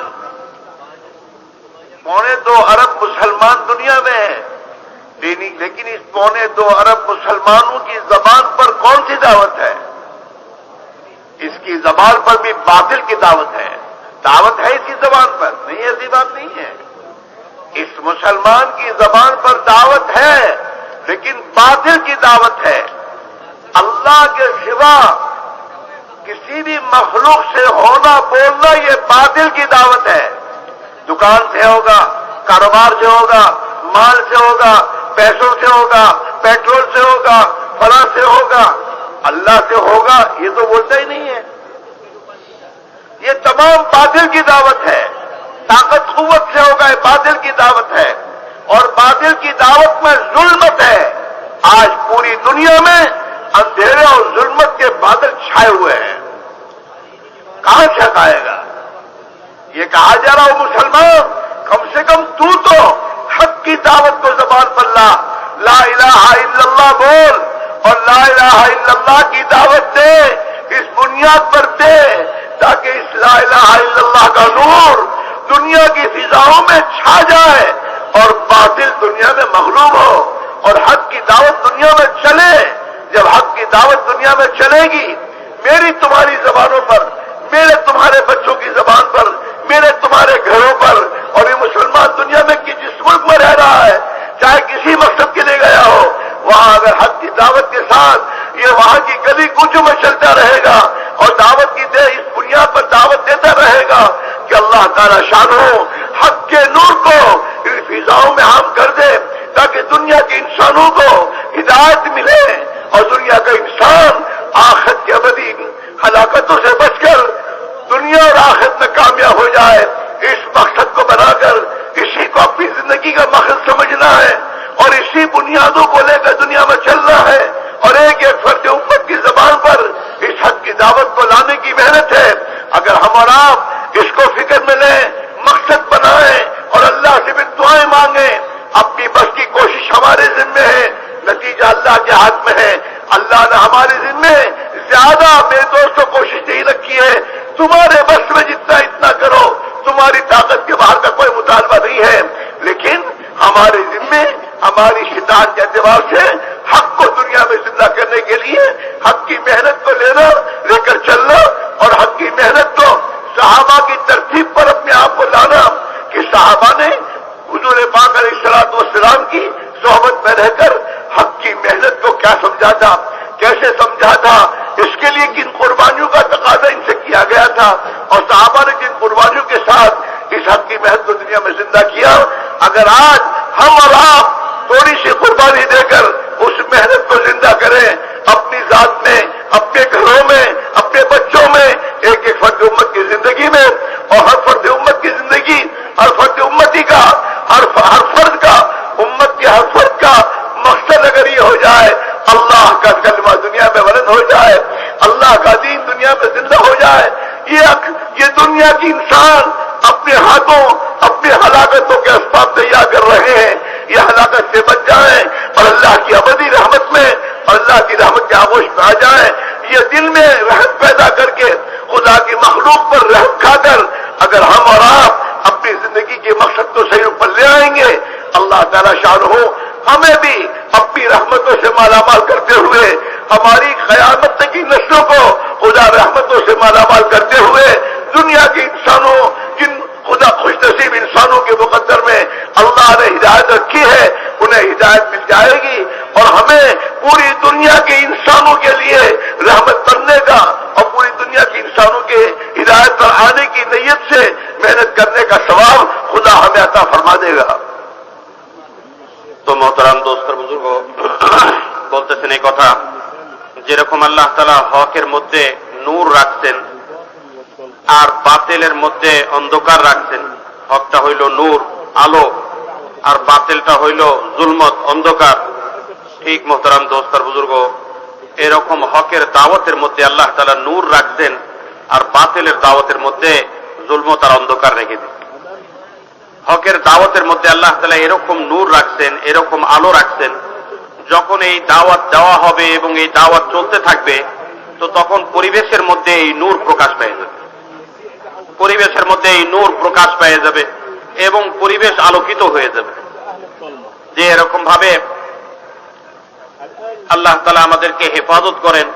উনি বলতেছেন যে আজকে যে দুনিয়ার মধ্যে 250 কোটি মুসলমান অবস্থান করতেছে কমবেশি, ওই যে তাদের জবানের মধ্যে আজকে কিসের দাওয়াত চলতেছে? যদি তালাশ করে দেখা যায় যে প্রত্যেকে আপনা আপনা পরিসরের মধ্যে, আপনা আপনা পরিবেশের মধ্যে যে এরকম ভাবে মুসলমান হওয়া সত্ত্বেও আজকে ওই বাতিলের দাওয়াতের আলোচনা চলতেছে।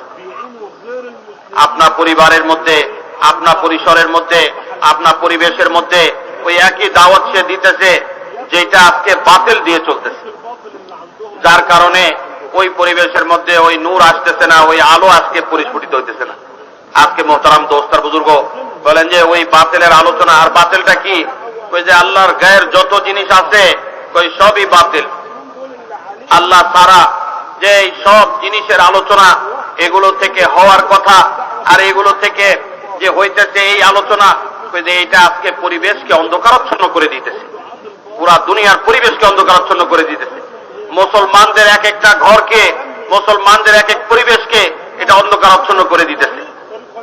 তো মোহতারাম দোস্তার বুজুর্গ বলেন যে আবার পরিবেশকে আলোকিত করবার ব্যবস্থাটা কি? ওই যে ওই হকের দাওয়াত আবার চালাইতে হবে। আল্লাহ তাআলা সবচেয়ে বড় করনেওয়ালি জাত, তিনি সবকিছু করতেছেন, আর বলেন যে তিনি হইলেন প্রতিপালক, সবকিছুর ক্ষমতা একমাত্র আল্লাহ পাকের হাতে। ওই যে এইটার দাওয়াত সব জায়গার মধ্যে আবার চালাইতে হবে। আর বলে এইটার কথাই বলতে হবে যে ঘরের মধ্যে, ঘরের বাইরে যে এরকম ভাবে কামাইয়ের ক্ষেত্রগুলোর মধ্যে এক একটা মানুষের বিচরণের যে ক্ষেত্রগুলো আছে, এই প্রত্যেকটা ক্ষেত্রের মধ্যে এটার আলোচনা করতে হবে। কারণ মানুষ যেই জিনিসের মধ্যে থাকে এবং যেই জিনিসের মধ্যে মেহনত করে, মোহতারাম দোস্তের বুজুর্গ উনি বলতেছেন যে ওইটারই তাসুর আর প্রভাব তার দিলের মধ্যে পড়ে, ওইটারই প্রভাবে সে প্রভাবিত হয়, আর প্রভাবিত হয়ে ওই কথাগুলোকেই সে ওই পরিবেশের মধ্যে আবার বলে। কিন্তু আপনার পরিবেশের মধ্যে যদি ওই জিনিসের বিপরীত, ওই জিনিসকে অস্বীকার করা হয় আর আল্লাহ পাকের কাছ থেকে হইতেছে এই কথার আলোচনা করা হয়, তাহলে এটা হকের দাওয়াত হইল এবং ওই পরিবেশটা এই হকের দাওয়াতের মাধ্যমে ওই পরিবেশটা হকের আলোতে আলোকিত হয়ে গেল, বাতিল সেখান থেকে মিটে গেল। আজকে মোহতারাম দোস্তার বুজুর্গ, এই 250 কোটি মুসলমানের প্রত্যেকের আপনা আপনা ক্ষেত্র আর পরিসরগুলো যদি চিন্তা করে দেখা যায় যে ওই জায়গাগুলোর মধ্যেও ওই বাতিলেরই দাওয়াত চলতেছে, যেটার আওয়াজ আজকে অমুসলমানরা চালাইতেছে ওইটারই আওয়াজ চলতেছে। দুনিয়ার জিনিসের যে এরকম ভাবে বরত্ব বড়াই, দুনিয়ার জিনিসের আলোচনা। কিন্তু মোহতারাম দোস্তার বুজুর্গ, দাওয়াত তো ওইটার দিতে হবে যেটা সাহাবায়ে কেরাম দিয়েছেন, এবং ওই তরিকায় দিতে হবে যেই তরিকায় সাহাবায়ে কেরাম দিয়েছেন। হুজুর সাল্লাল্লাহু আলাইহি ওয়াসাল্লামের কাছ থেকে কষ্ট করে সাহাবায়ে কেরাম কুরবানির মাধ্যমে যে দ্বীনের দাওয়াত দেওয়ার তরতিব শিখছিলেন এবং যেটার উপরে নিজেদেরকে উঠাইছিলেন, মানুষকে যেটার উপরে উঠাইবার জন্য মেহনত করছিলেন, ওই একই তর্জ তরিকার উপরে, ওই একই পন্থার উপরে যখন মোহতারাম দোস্তার বুজুর্গ আপনা আপনা ক্ষেত্রগুলোর মধ্যে আবার দাওয়াতের মেহনত চালু হবে, তখন ওই এলাকা থেকে আল্লাহ পাক অন্ধকারাচ্ছন্ন পরিবেশকে দূর করে ওই হেদায়েতের আলোকে আর হকের আলোকে আল্লাহ তাআলা ওই পরিবেশকে আলোকিত করে দিবেন, ওই পরিবেশকে আল্লাহ তাআলা আলোকিত করে দিবেন। তো মোহতারাম দোস্তার বুজুর্গ, পুরা দুনিয়ার মধ্যে থেকে এই বাতিলকে মিটাইবার জন্য এক তো পুরা দুনিয়ার মানুষের নিয়ত করতে হবে, এবং এর জন্য যে পন্থায় সাহাবায়ে কেরাম কুরবানি করছেন ওই পন্থায় নিজেকে কুরবানি দেওয়ার জন্য তৈরি করতে হবে এবং এটাকে নিজের জিন্দেগির উদ্দেশ্য বানায় মেহনত করতে হবে। তো বলেন যে এরকম ভাবে নিজের মহল্লা, নিজের এলাকা, আর বলেন যে এরকম ভাবে যে নিজের দেশ, পুরা দুনিয়ার কোনায় কোনায় যে এরকম ভাবে ওই একই উদ্দেশ্যকে সামনে নিয়ে নিজের জিন্দেগির এই উদ্দেশ্য বানায়, ওই উদ্দেশ্যকে সামনে নিয়ে ফিরতে হবে। দুনিয়ার কোনায় কোনায় যখন সে ফিরবে এবং আল্লাহর গায়ের থেকে হয় না, যেটা বাতিলের আলোচনা সব জায়গার মধ্যে চলতেছে, ওই যে আলোচনার দ্বারা আজকে পরিবেশ অন্ধকারাচ্ছন্ন হয়ে গেছে, বাতিলের এই অন্ধকারাচ্ছন্ন পরিবেশকে দূর করে হকের ওই আলোকে জ্বালাইবার জন্য মোহতারাম দোস্তার বুজুর্গ হকের দাওয়াত নিয়ে ফিরতে হবে। যে এরকম ভাবে ঘরে ঘরে, আর বলেন যে এরকম ভাবে এলাকায় এলাকায়, গলিতে গলিতে, সব পরিসরের মধ্যে যখন মোহতারাম দোস্তার বুজুর্গ এই দাওয়াতটা চলবে, তখন মোহতারাম দোস্তার বুজুর্গ আল্লাহ তাআলা একদিকে যেরকম জিন্দেগিকেও আলোকিত করে দিবেন, আর একদিকে এরকম পরিবেশকেও আলোকিত করে দিবেন। হকের দ্বারা ওই পরিবেশ আলোকিত হয়ে যাবে। আর এই কুরবানিটার দৃষ্টান্ত মোহতারাম দোস্তার বুজুর্গ সাহাবায়ে কেরামের জিন্দেগি থেকে নিতে হবে। হুজুর সাল্লাল্লাহু আলাইহি ওয়াসাল্লামের সাহাবায়ে কেরাম যিনারা ছিলেন, ওনারা হুজুরের কাছ থেকে যে দাওয়াত শিখছিলেন, যে দাওয়াত শিখার পরে হুজুরের সোহবত থেকে যে দাওয়াত ওনারা শিখছিলেন, এটা শিখার পরে নিজের ঘরের মধ্যে বসে থাকেননি, আর নিজের এলাকার মধ্যেই শুধু জীবন যাপন করে জীবন কাটায় দেননি, বলকে মোহতারাম দোস্তার বুজুর্গ দুনিয়ার কোনায় কোনায় গেছেন, আর মানুষকে আল্লাহ পাকের সাথে জোড়াইবার জন্য, আল্লাহর হুকুমের সাথে জোড়াইবার জন্য যে মেহনত করছেন, ওই একই মেহনত আবার পুরা দুনিয়াতে জিন্দা করবার জন্য মোহতারাম দোস্তার বুজুর্গ দাওয়াত দেওয়া হইতেছে। এই জন্য পুরা দুনিয়ার যত মুসলমান আছে, সমস্ত মুসলমান যদি এই মেহনত নিয়ে আবার ফিরে, তো হক জিন্দগির মধ্যে আসবে, হেদায়েতের উপরে চলা তখন সহজ হবে। मेरे भाइयों, अल्लाह जल जलालहू ने अपने प्यारे नबी अलैहिस्सलाम को ईमान की दावत देकर और दीन की दावत देकर भेजा, और पूरी दुनिया के इंसान और पूरी बशरियत के लिए और क़यामत तक के आने वाले इंसानों के लिए अल्लाह ने आपको नबी बनाकर भेजा है। दुनिया का हर इंसान अल्लाह के नबी की उम्मत में है। मुसलमान कोई कौम नहीं है, मुसलमान किसी कौम का नाम नहीं है, मुसलमान तो एक उम्मत है, और ये उम्मत तमाम दुनिया के इंसान अल्लाह के प्यारे नबी की उम्मत में है। मुसलमान उम्मत इजाबत है कि मुसलमान ने अल्लाह के प्यारे नबी की दावत को कबूल किया और आप पर ईमान ले आए, ये उम्मत इजाबत है। और बाकी जितने इंसान हैं, ये सब के सब उम्मत दावत है। इन तक प्यारे नबी का पैगाम, आपकी प्यारी जिंदगी और आपके प्यारा दीन अमलन कौलन और अमलन और दावतन पहुंचाना हर फर्द उम्मत के जिम्मे है, हर फर्द उम्मत के जिम्मे है। लेकिन मेरे दोस्तों बुजुर्गों, ये दीन की मेहनत हमारे लिए आसान कब होगी? जैसे साहबा ने इस दीन की मेहनत को करते हुए ईमान सीखा, और ईमान सीखने के बाद अल्लाह ने अपने प्यारे नबी अलैहिस्सलाम को, मेरे दोस्तों, आसमानों पे बुलाया, महराज में बुलाया, और महराज में बुलाकर अल्लाह के प्यारे नबी को नमाज अता फरमाई। उस नमाज को लेकर आप प्यारे आप महराज से लेकर तशरीफ लाए, और साहबा से जो एक बात कही कि अल्लाह ने अब 5 दिन की नमाज तुम पर फर्ज की है, और 5 दिन की नमाज के जरिए अपने मसाइल को हल करने का तुम्हें खुदा ने एक अमल दिया है। साहबा ने उस नमाज की फर्जियत को सुनकर, साहबा का उस दिन ईद का दिन था, खुशी का दिन था कि अब हमारी हर जरूरत और हमारी हर मुश्किल, और जिस मौके पर हमें अल्लाह की मदद की जरूरत होगी, हम नमाज के जरिए अल्लाह से अपनी मदद हासिल करेंगे।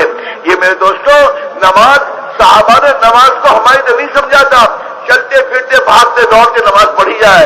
साहबा ने तो नमाज को अल्लाह से अपने ताल्लुक के जोड़ने का और अल्लाह से कांटेक्ट करने का एक सबसे बड़ा जरिया हमें मिल गया है।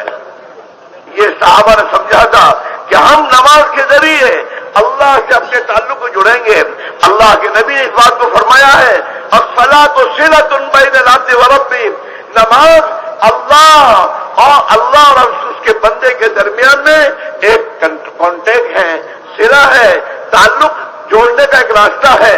जब मुसलमान नमाज बनाकर, देखिए ये नमाज जो हमारे पास है, ये नमाज में दोस्त मतलूब नहीं है, नमाज वो मतलूब अल्लाह के यहाँ जो नमाज अल्लाह के नबी ने पढ़कर उम्मत को दिखाया है, और अल्लाह के नबी ने उम्मत को इसका हुक्म दिया है, सल्लो कमा रायतुमूनी उसल्ली, ऐसे नमाज पढ़ो जैसे मुझे देखकर तुम देख रहे हो, ऐसी नमाज पढ़ो। साहबा ने अल्लाह के नबी के इस फरमान के बाद अपनी मेहनत को अपनी नबी की नमाज के जरिए नमाज बनाने की मेहनत की, और अपनी नमाज को प्यारे नबी की नमाज के जैसी बनाना शुरू की। उस नमाज में नबी का तरीका, उस नमाज में अल्लाह का ध्यान, उस نماز میں اخلاص، اللہ کی رضا کا جذبہ، اس نماز میں یہ یقین کہ اس نماز سے ہمارا مسئلہ حل ہوگا، اس یقین کے ساتھ اس نماز کو پڑھا اور اس نماز کے ذریعے اپنے مسائل حل کروائے۔ তো মোহতারাম দোস্তার বুজুর্গ বলেন যে এরকম ভাবে সাহাবায়ে কেরাম এই দাওয়াত শিখছিলেন হুজুর সাল্লাল্লাহু আলাইহি ওয়াসাল্লামের কাছ থেকে। আর বলেন যে এরকম ভাবে এই দাওয়াতের মেহনতকে নিয়ে ওনারা দুনিয়ার কোনায় কোনায় ফিরছেন, মানুষের দুয়ারে দুয়ারে গেছেন। আর بیٹھو تو ابھی ভাই ختم ہو এখন একটু তশরিফ রাখেন আর তাকাজাকে দাবায় অল্প সময় একটু মেহেরবানি করে তশরিফ রাখেন। তো ইনশাআল্লাহ যে বয়ান এখনই শেষ হয়ে যাবে, আর বয়ান শেষ হয়ে গেলে যে তাকাজা রাখা হবে এটাকে পুরা করবার জন্য আমরা ফিকির করি। দু একজন যে দাঁড়াইছেন একটু মেহেরবানি করে তশরিফ রাখেন। তো মোহতারাম দোস্তার বুজুর্গ বলেন যে সাহাবীরা হুজুর সাল্লাল্লাহু আলাইহি ওয়াসাল্লামের কাছ থেকে এই মেহনতকে শিখার পরে বলেন যে এই মেহনত নিয়ে দুনিয়ার কোনায় কোনায় ফিরছেন আর মানুষকে আল্লাহ পাকের সাথে জোড়াইবার জন্য এক মেহনত করছেন। তো বলেন যে যখন নাকি এই মেহনতটা করছেন তো এটার দ্বারা একদিকে যেরকম মানুষের বিশ্বাসের মধ্যে পরিবর্তন আসছে, তাদের জিন্দেগির মধ্যেও পরিবর্তন আসছে, আর বলেন যে একটা পরিবেশের মধ্যে একটা পরিবর্তন আসছে। তো মোহতারাম দোস্তার বুজুর্গ যখন নাকি এই হকের দাওয়াতটা চলতে থাকবে এবং এটার জন্য কোরবানি হইতে থাকবে তো তখন এটার একটা পরিবেশও কায়েম হয়ে যাবে। তো মোহতারাম দোস্তার বুজুর্গ এই এক মেহনত সাহাবায়ে কেরামের জিন্দেগি থেকে আমাদেরকে নিতে হবে যে ইমানের দাওয়াতের মাধ্যমে ইমানের মজবুতি আর ইমানের এই পরিবেশ পুরা দুনিয়ার মধ্যে কায়েম হয়ে যায়, এর জন্য এক মেহনত। দ্বিতীয় জিনিস হলো যে মক্কা মুকাররমার মধ্যে সাহাবায়ে কেরাম হুজুর সাল্লাল্লাহু আলাইহি ওয়াসাল্লামের যে এরকম ভাবে সাথে থেকে যে মেহনতটা করতেছিলেন, এই মেহনত করতে করতে যখন ওনাদের ঈমান পরিপূর্ণতার দরজায় পৌঁছে বলেন যে আল্লাহ তাআলা তখন হুজুর সাল্লাল্লাহু আলাইহি ওয়াসাল্লামকে মেরাজে নিয়ে গেছে। আর বলেন যে মেরাজে নিয়ে যাওয়ার পরে আল্লাহ তাআলার বিশেষ একটা নৈকট্য ওনাকে দিয়েছেন। যাওয়ার পরে আল্লাহ তাআলা নামাজের হুকুম দিয়ে দিয়েছেন।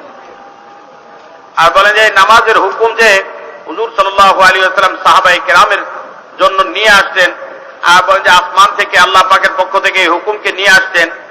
সাহাবীরা এই নামাজের হুকুমটাকে আল্লাহ পাকের সাথে সম্পর্ককে কায়েম করবার জন্য একটা মাধ্যম মনে করছেন। যে আল্লাহ পাকের সাথে যখনই আমরা সম্পর্ক কায়েম করতে যাব, কোন কন্ট্যাক্ট করতে যাব, আর বলো কোনো যে একটা যোগাযোগ আর সংযোগ স্থাপন করতে যাব, তখন এই নামাজের মাধ্যমে এই যোগাযোগ আর সংযোগটা আমরা স্থাপন করব। তো মোহতারাম দোস্তা বুজুর্গ উনি বলতেছেন যেমন আমরা দৌড়ভাগের মধ্যে চলতি ফিরতি অবস্থার মধ্যে কোনো কাজ করতে করতে নামাজের সময় আসলো, নামাজ পড়ে নিলাম, আবার অন্য কাজের মধ্যে ব্যস্ত হয়ে গেলাম, এরকম নয়। নামাজ তো হইল যে আসসালাতু সিলাতুম বাইনাল আবদি ওয়া রাব্বিহি, কই যে নামাজ তো হইল বান্দার আল্লাহর মাঝে একটা সম্পর্ক স্থাপন, একটা যোগাযোগ আর সংযোগ স্থাপন। উনি বলেন যে সাহাবায়ে কেরাম এরকম সংযোগটা আল্লাহ পাকের সাথে ঘটাইতেন এই নামাজের জরিয়াতে, আর সেই আল্লাহ পাকের থেকে নিতেন এই নামাজের মাধ্যমে। উনি বলতেছেন এই কথা যে যেই নামাজটা আজকে আমরা চলতি ফিরতি দৌড়ভাগের মধ্যে পড়ে নিই, ওই নামাজটা দিয়ে তো আল্লাহর সাথে ওই সংযোগ স্থাপন হবে না, আর আল্লাহ থেকে ওই রকম নেবারও যোগ্যতা আসবে না। তো কোন নামাজ থেকে নিতে পারবো আর কোন নামাজের মাধ্যমে নিতে পারবো, বলেন যে এটাই হুজুরে পাক সাল্লাল্লাহু আলাইহি সাল্লাম বুঝাই দিয়েছেন, এটাই হুজুর সাল্লাল্লাহু আলাইহি ওয়াসাল্লাম উম্মতকে শিখাই দিয়েছেন। তাই সেটা হইল মোহতারাম দোস্তার বুজুর্গ। তো উনি বলতেছেন যে আল্লাহ রসুল ফরমাইছেন যে সল্লু কামা রাআইতুমুনি উসাল্লি, আমাকে যেরকম নামাজ পড়তে দেখো এরকম নামাজ পড়ো। আর বলছে যখন বান্দা ওই নামাজটা পড়বে তখন আল্লাহ পাকের সাথে তার সংযোগ কায়েম হবে, আল্লাহর সাথে তার একটা তাল্লুক পয়দা হবে, একটা সম্পর্ক কায়েম হবে, এবং আল্লাহ পাকের কাছ থেকে তখন সরাসরি সে নিতে পারবে। তো হুজুর সাল্লাল্লাহু আলাইহি ওয়াসাল্লাম যে নামাজটা শিক্ষা দিয়েছিলেন আর যেরকম নামাজটা আল্লাহ রসুল পড়তে বলছিলেন, ওই নামাজের মধ্যে একদিকে যেরকম যে মোহতারাম দোস্তার বুজুর্গ মজবুত ইয়াকিন ছিল, ওই নামাজের মধ্যে এরকম আল্লাহ পাকের কাছ থেকে পাইবার আশা ছিল। তৃতীয় জিনিস হলো ওই নামাজ পরিপূর্ণ মাসলা মাসাইলের ইলম সহকারে যে ওই নামাজকে পুরা করা হয়েছিল, আর সাথে সাথে মোহতারাম দোস্তার বুজুর্গ ওই নামাজের মধ্যে আল্লাহ পাকের ধ্যান ছিল, আল্লাহ পাকের সাথে সম্পর্ক কায়েম হইবার জন্য যতটুকু ধ্যান লাগে এতটুকু ধ্যান ছিল, এবং সাথে সাথে আল্লাহ পাকের রেজামন্দি আল্লাহ পাককে রাজি করবার জজবা ওই নামাজের মধ্যে ছিল। মোহতারাম দোস্ত আর বুজুর্গ, এই গুণগুলো যদি ওই নামাজের মধ্যে পয়দা হয় তো মোহতারাম দোস্ত আর বুজুর্গ, আল্লাহ তাআলার সাথে সম্পর্ক কায়েম হইবার জন্য তখন এই নামাজটাই মাধ্যম হয়ে যাবে। আর আল্লাহ পাকের সাথে সম্পর্ক কায়েম হইবার পরে আল্লাহ পাকের খাজানা থেকে নিবার জন্য এই নামাজটা তখন মাধ্যম হয়ে যাবে। এই জন্য ভাইয়ের দোস্ত, মেহনত করা, চেষ্টা করা, কোশিশ করা, আর এরকম আল্লাহ পাকের কাছে দোয়ার কান্নাকাটি করা, মেহনত তো আমাদের সাধ্যমতো আমরা করব।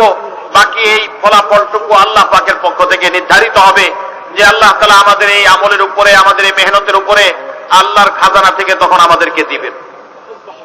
मेरे अजीज मेरे भाइयों, अल्लाह ताला शानों ने कुरान और हदीस में जितने वादे किए अपने बंदों की जिंदगियों के बनाने के, जिन चीजों पर वो अमाल हैं, अमाल पर जिंदगी बनाने के वादे कुरान और हदीस में आपको मिलेंगे।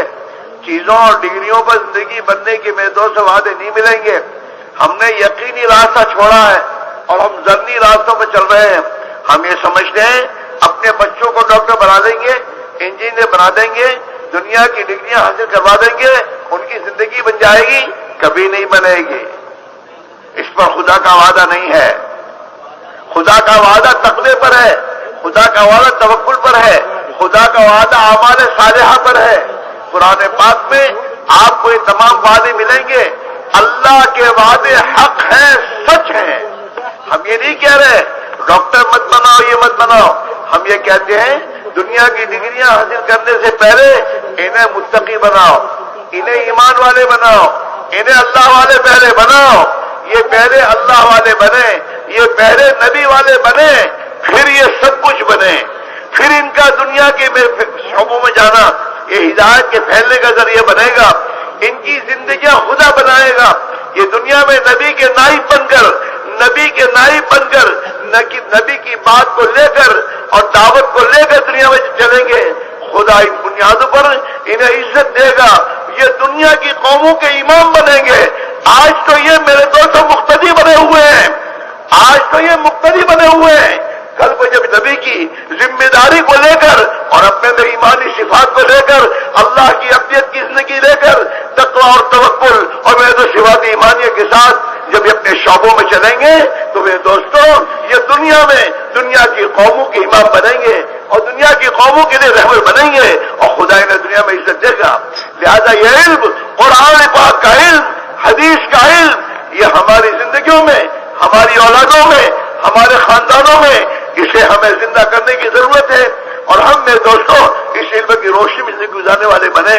और जब मेरे दोस्तों अल्लाह का ताल्लुक, अल्लाह के नबी के ताल्लुक हमारे दिल की गहराइयों में आ जाएगा तो फिर हमारी जबानों के बोल मेरे दोस्त अल्लाह की याद और जिक्र के हो जाएंगे। आज तो दुनिया, दिल में दुनिया उतरी हुई है, लिहाजा नमाज अभी पढ़ के निकला है, बाहर जाकर खुदा का जिक्र नहीं करता, बाहर जाकर दुनिया का जिक्र करता है।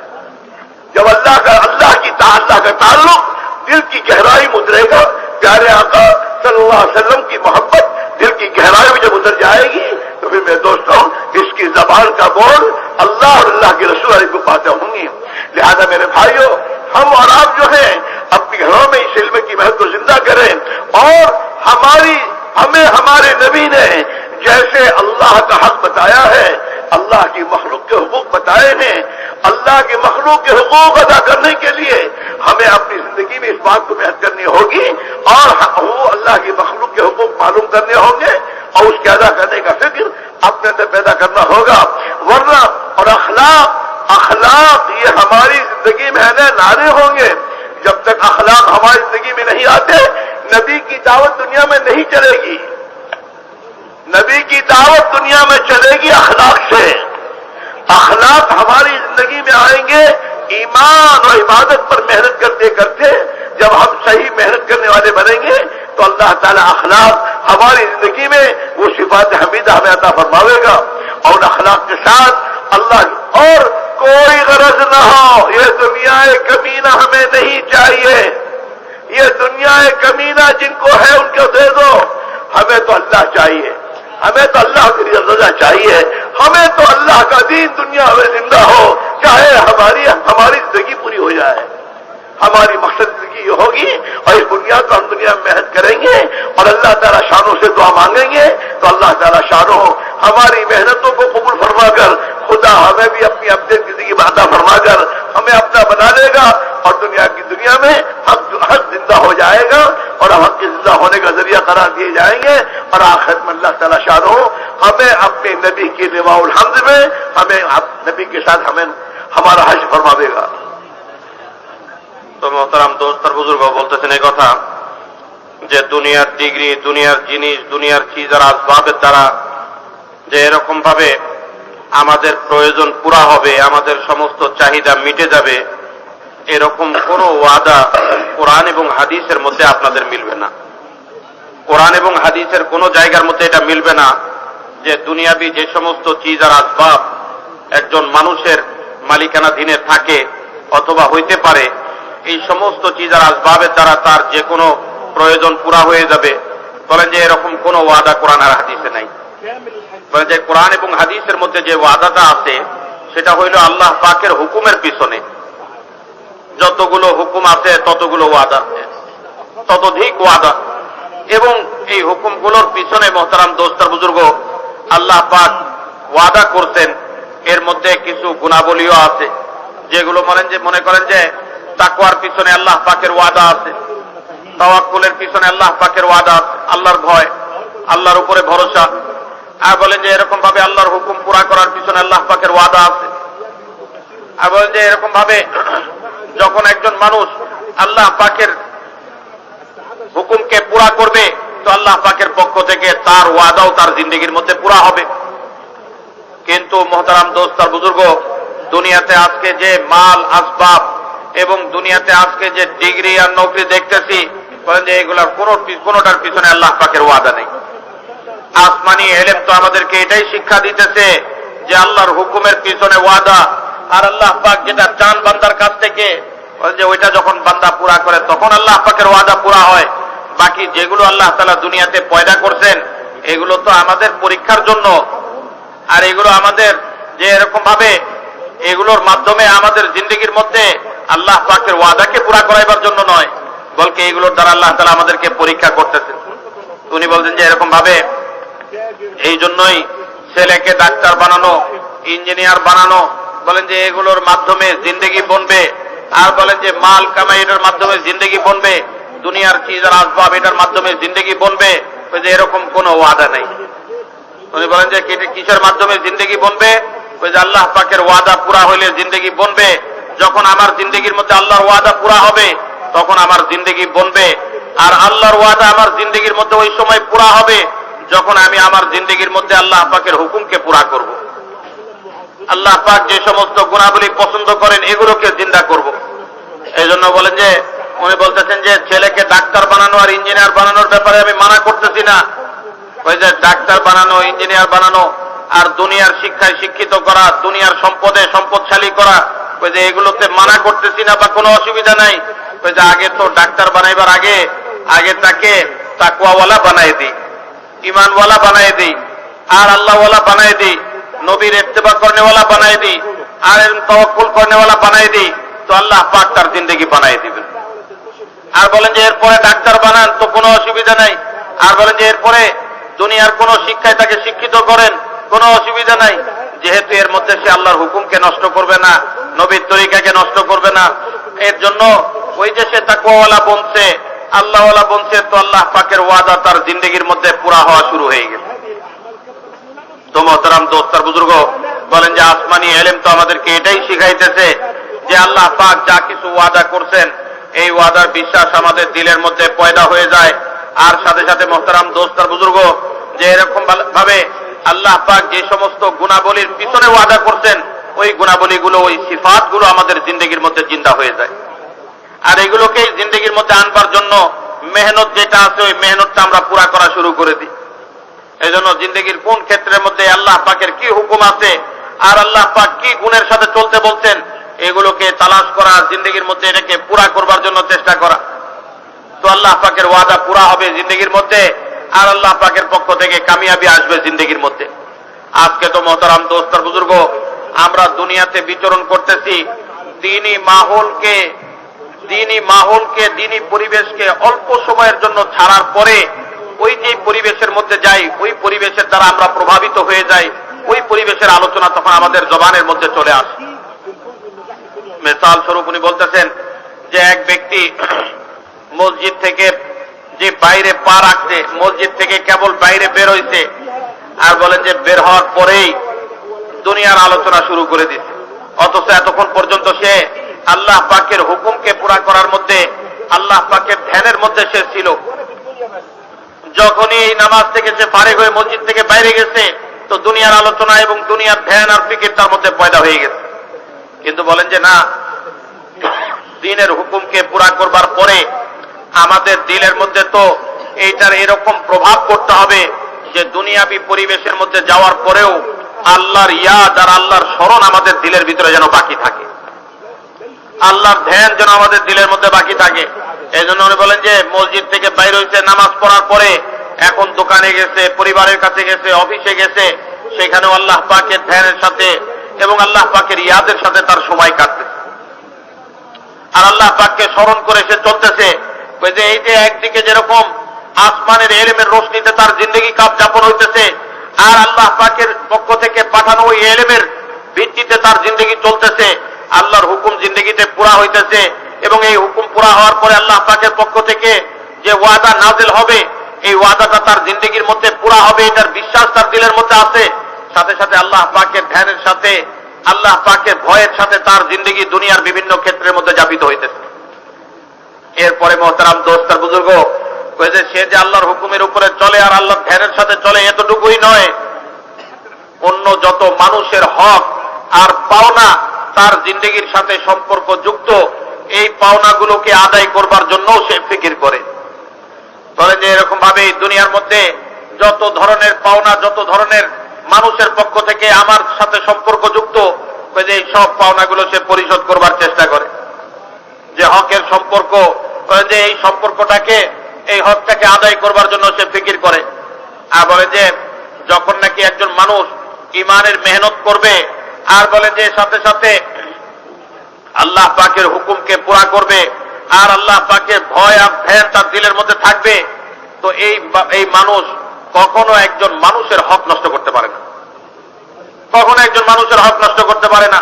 প্রত্যেকের পাওনা তখন সে পরিশোধ করে দিবে, প্রত্যেকের পাওনা তখন সে আদায় করে দিবে। মোহতারাম দোস্ত আর বুজুর্গ, বলতেছেন এই কথা যে মানুষের যে হক আদায় করবার যে যোগ্যতা, যেটা আখলাক বলে, একরাম বলে, অন্য মানুষের যে পাওনাকে পরিশোধ করবার জজবা, ওই যে এই জজবাটুকু যদি দাওয়াতের ময়দানেও না থাকে, তাহলে এই দাওয়াতটাও চলবে না। ওই আখলাক তো এই দাওয়াতের ময়দানের মধ্যেও লাগবে, যে ওই আখলাক যখন এই দাওয়াতের ময়দানের মধ্যে পাওয়া যাবে, তখন এই দাওয়াতটা মানুষের ময়দানের মধ্যে চলবে, মানুষ তখন এই দাওয়াতটাকে গ্রহণ করতে তৈয়ার হয়ে যাবে। মোহতারাম দোস্ত আর বুজুর্গ, বলেন যে মানুষের হক আদায় করবার সাথে সাথে মোহতারাম দোস্ত আর বুজুর্গ, আমাদেরকে যেটা চিন্তা করতে হবে সেটা হইল যে মানুষের হক শুধু দুনিয়াবি লাইনে নয়, এই দ্বীনি লাইনের পাওনাও তাদের কাছে পৌঁছায় দেওয়া। বলেন যে এক তো মুসলমানদের মধ্যে থেকে কিছু অংশ তো দ্বীনের উপরে চলতেছে, আর বাকি যারা এখনো আসেনি দ্বীনের মধ্যে, তাদেরকেও আনবার জন্য যে দাওয়াতের মেহনতটা আমরা করব, এটাও ওই উঁচা আখলাকের সাথে করতে হবে, উঁচা ব্যবহারকে সামনে রেখে করতে হবে। বলেন যে যখন এই ব্যবহারকে সামনে রেখে আমাদের মেহনত হবে, তো তখন এর মাধ্যমে আল্লাহ তাআলা মানুষের জন্য হেদায়েতের দরজাকে উন্মুক্ত করে দিবেন। আজকে তো মোহতারাম দোস্ত আর বুজুর্গ, আমরা মুসলমান হওয়া সত্ত্বেও মুক্তাদি বলে আমাদের জিন্দগি যাপন হইতেছে। ওই ইহুদ আর নাসারা যে এরকম ভাবে যারা আজকে খোদায়ে পাকের দুশমন, তাদের অনুসরণ করে জিন্দগি যাপন হচ্ছে। আজকে মোহতারাম দোস্ত আর বুজুর্গ, এই উম্মত তো ইমাম ছিল, যে এরকম ভাবে তাদের জিন্দগি অন্যের জিন্দগির জন্য নমুনা ছিল।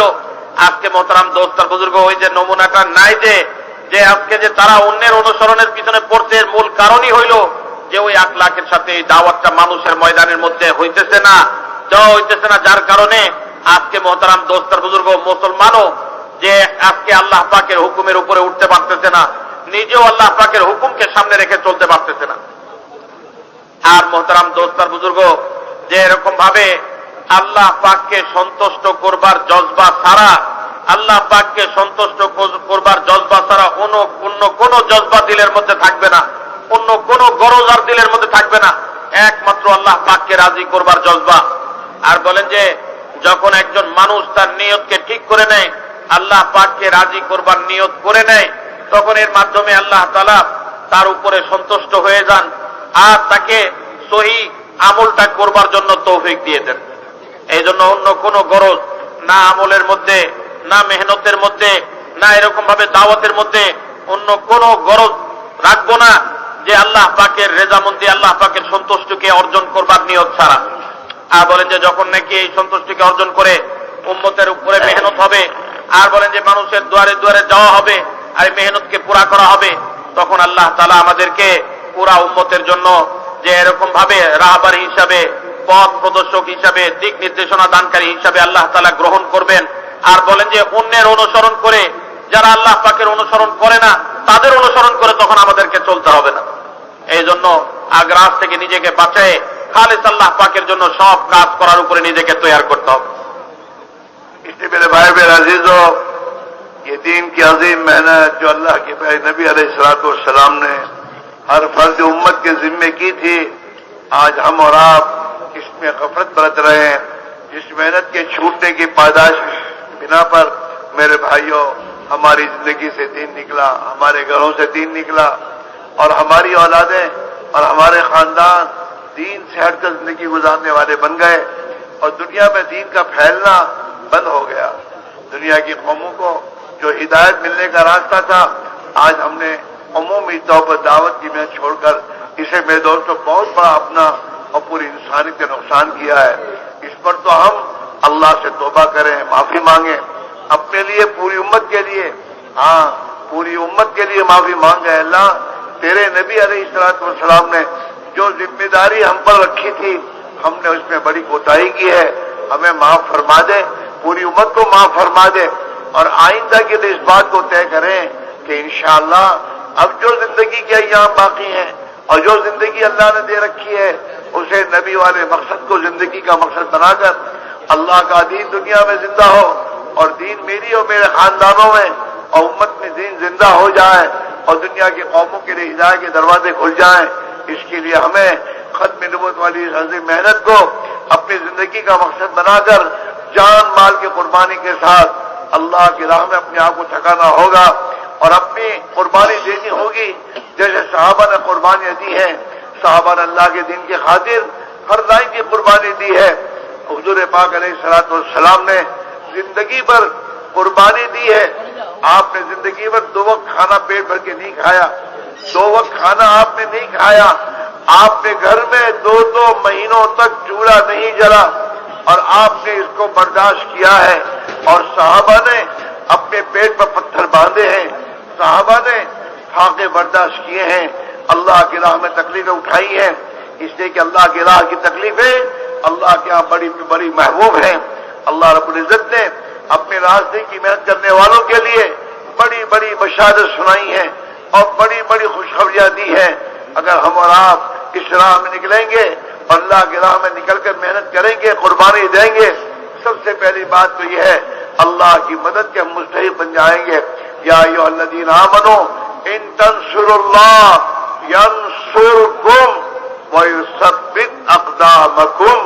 ओ ईमान वालो, अगर अल्लाह के दीन की मदद तुम करोगे, अल्लाह तुम्हारी मदद करेगा और अल्लाह हालात के मुकाबले में तुम्हारे कदमों को हक पर और अपने हुक्मों पर जमा देगा।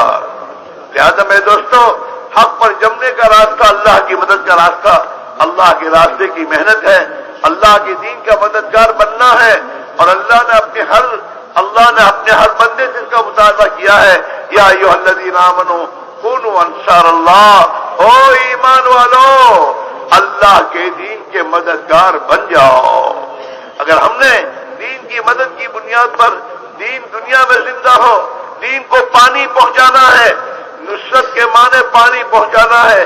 जैसे खेती को पानी पहुंचाने से खेती हरियाली हो जाती है, उसमें फल आते हैं, नतीजा आता है, ऐसे जब हम और आप अपनी जान और माल को लेकर अल्लाह के रास्ते की निकलकर اللہ کے دین کی مدد کریں گے، اللہ کے دین کو پانی پہنچائیں گے، اللہ دین کو دنیا میں زندہ کرے گا اور ہمیں ذریعہ و بہانے کے تو قبول فرما دے گا، اور آخرت میں ہمیں میدور اپنی رحمت کے آغوش جگہ عطا فرما دے گا۔ لہذا سب کے سب یہ طے کرو، 2 رکعت ساتھ توبہ پڑھنی ہے، اپنے لیے معافی مانگنی ہے، پوری امت سے کے لیے معافی مانگنی ہے، پوری امت کو توبہ کرانی ہے اپنے اس قصور پر، اور میرے دوستو ہر فرد امت کو اللہ کے دین کی محنت میں لگانے کے لیے محنت کرنی ہے، اور ابھی یہیں سے نقد اللہ کی راہ میں 4 مہینے نیت کر کے اللہ کی مدد پر یقین کرتے ہوئے اگر ہم قدم اٹھائیں گے، اللہ اپنی مدد کا ہاتھ بڑھا کر ہماری مدد کرے گا اور اللہ ہم سے دین کا کام لے گا۔ لہذا سب بھائی اسی طرح آرام سے بیٹھے رہیں، اور تشکیل کے وقت میں دوستو اللہ نے دل میں بات رکھی، اپنے آپ کھڑے ہو کے پیش کرتے رہیں۔ تشکیل کے موقع پر کھڑے ہو کے انتشار نہیں کرنا چاہیے، بیٹھے رہنا چاہیے، اللہ کے لیے متوجہ ہونا چاہیے کہ اللہ ان کا تقاضا میرے سے